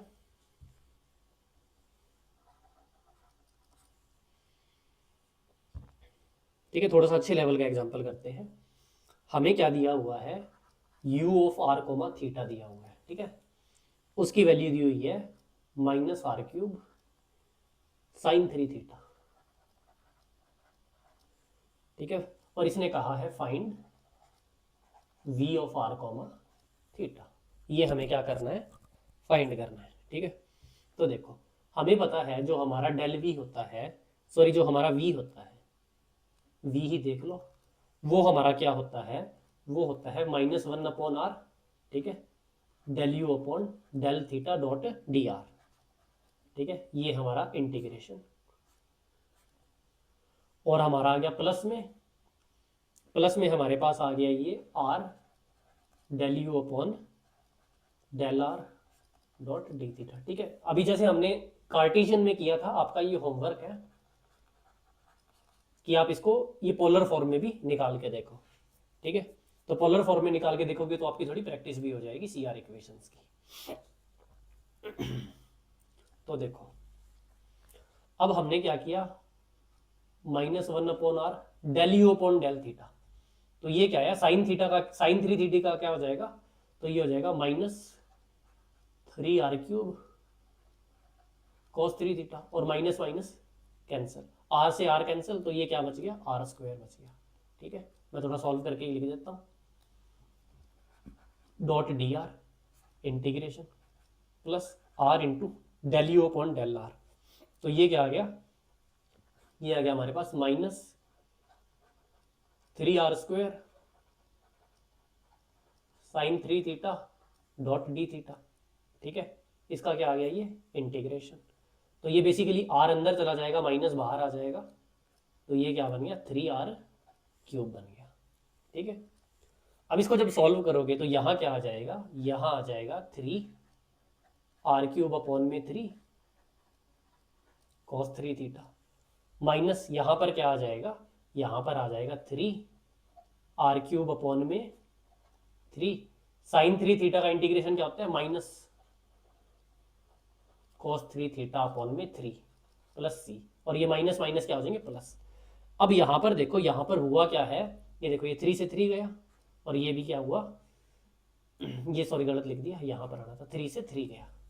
ठीक है, तो यहाँ पर क्या है, ये दोनों टर्म क्या आ गई, सेम आ गई, तो कॉमन टर्म एक ही आ रही है, तो हम क्या कर देंगे, इस टर्म को एलिमिनेट। ठीक है, तो हमारे पास बचा क्या, r³ cos 3 थीटा प्लस सी, ये क्या आ गया हमारे पास v, ये आंसर। ठीक है, वो 3 मैंने थोड़ा एक्स्ट्रा लिख दिया था, उसको थोड़ा इग्नोर करना। ठीक है, तो ये हमारे पास हो गया v का आंसर। इसी तरह अगर इसको नोट कर लो आप आराम से पॉज करके, फिर हम लास्ट एक और एग्जांपल कर लेते हैं।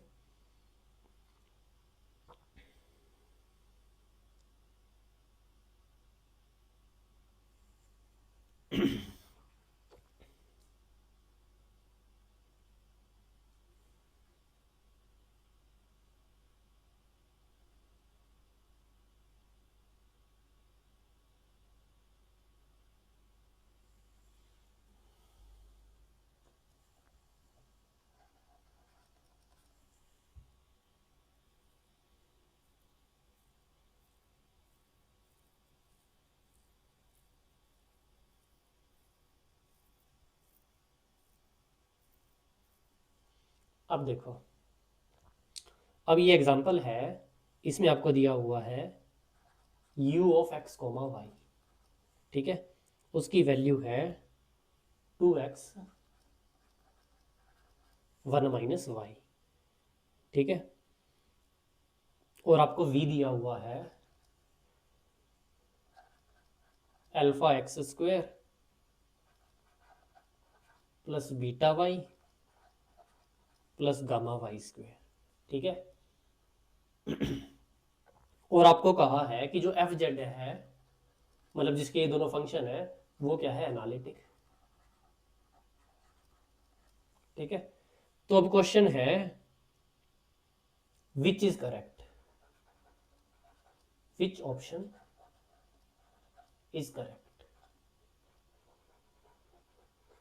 ठीक है, ये थोड़ा सा अच्छा क्वेश्चन है, तो ऑप्शंस देखते हैं। सबसे पहले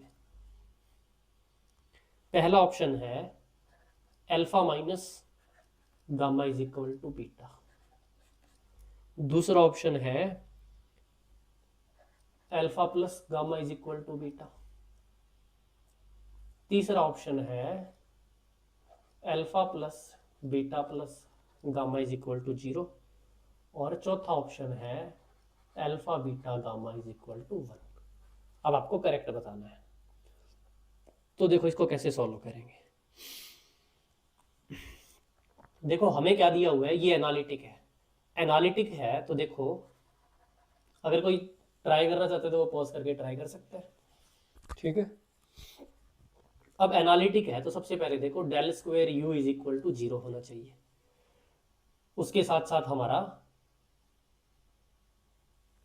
तो del square u is equal to 0 करेंगे तो ये 0 ही आ जाएगा। ठीक है, तो इसका कोई फायदा नहीं है। सेकंड हम चेक करते हैं del square v is equal to 0। अब डेल स्क्वायर वी जब 0 करेंगे तो हमारे पास आ जाएगा 2 alpha plus 2 gamma is equal to 0। तो यहां से हमें क्या पता लगा, alpha plus gamma is equal to 0। ये हमारे पास क्या आ गई, फर्स्ट इक्वेशन। ठीक है, तो ये हमने हार्मोनिक चेक कर लिए। अब हम चेक करते हैं C R equation. C R equation में क्या चेक करना है कि सबसे पहले हम देखते हैं del u upon del x. ठीक है, तो जब del u upon del x करेंगे तो ये आ जाएगा 2 1 माइनस वाई। फिर हम चेक करते हैं del v upon del y. ये जब हमने चेक किया तो ये आ गया हमारे पास बीटा प्लस 2 गामा वाई। ठीक है, अब ये क्या होने चाहिए, इक्वल, तो 2 minus 2 y is equal to beta plus 2 gamma Y.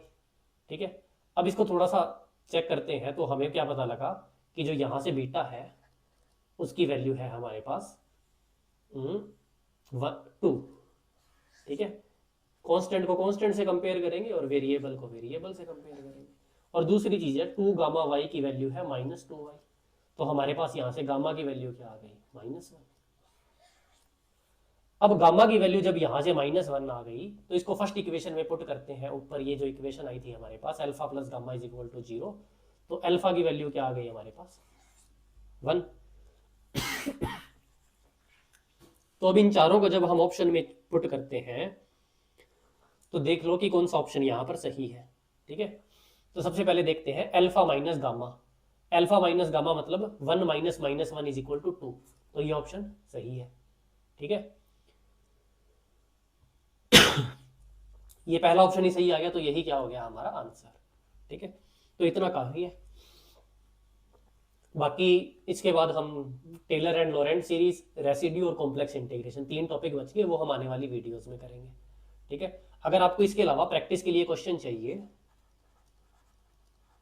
तो डिस्क्रिप्शन में हमारा या तो वेबसाइट का लिंक होगा या फिर टेलीग्राम चैनल का लिंक होगा। ठीक है, उसमें मैं रिटर्न नोट्स भी अपलोड करता हूँ जो हम यहाँ पर क्लास में करते हैं, और उसके साथ साथ प्रैक्टिस के लिए क्वेश्चन भी करता हूँ, तो उसको आप ज्वाइन कर लेना, या तो टेलीग्राम चैनल होगा या वेबसाइट का लिंक होगा। ठीक है, तो उसमें आपको काफ़ी सारे प्रैक्टिस क्वेश्चन मिल जाएंगे टीजीटी और पीजीटी के लिए। ठीक है, वीडियो देखने के लिए थैंक यू। अगर आपको वीडियो अच्छी लगी हो तो लाइक करना, सब्सक्राइब करना चैनल को, और अगर आपको बाकी टॉपिक्स की भी पीजीटी की तैयारी करनी है तो हम धीरे धीरे पूरी प्लेलिस्ट बनाएंगे जिसमें हम सारे सब्जेक्ट्स कवर करेंगे, तो उसके लिए चैनल को सब्सक्राइब कर लेना।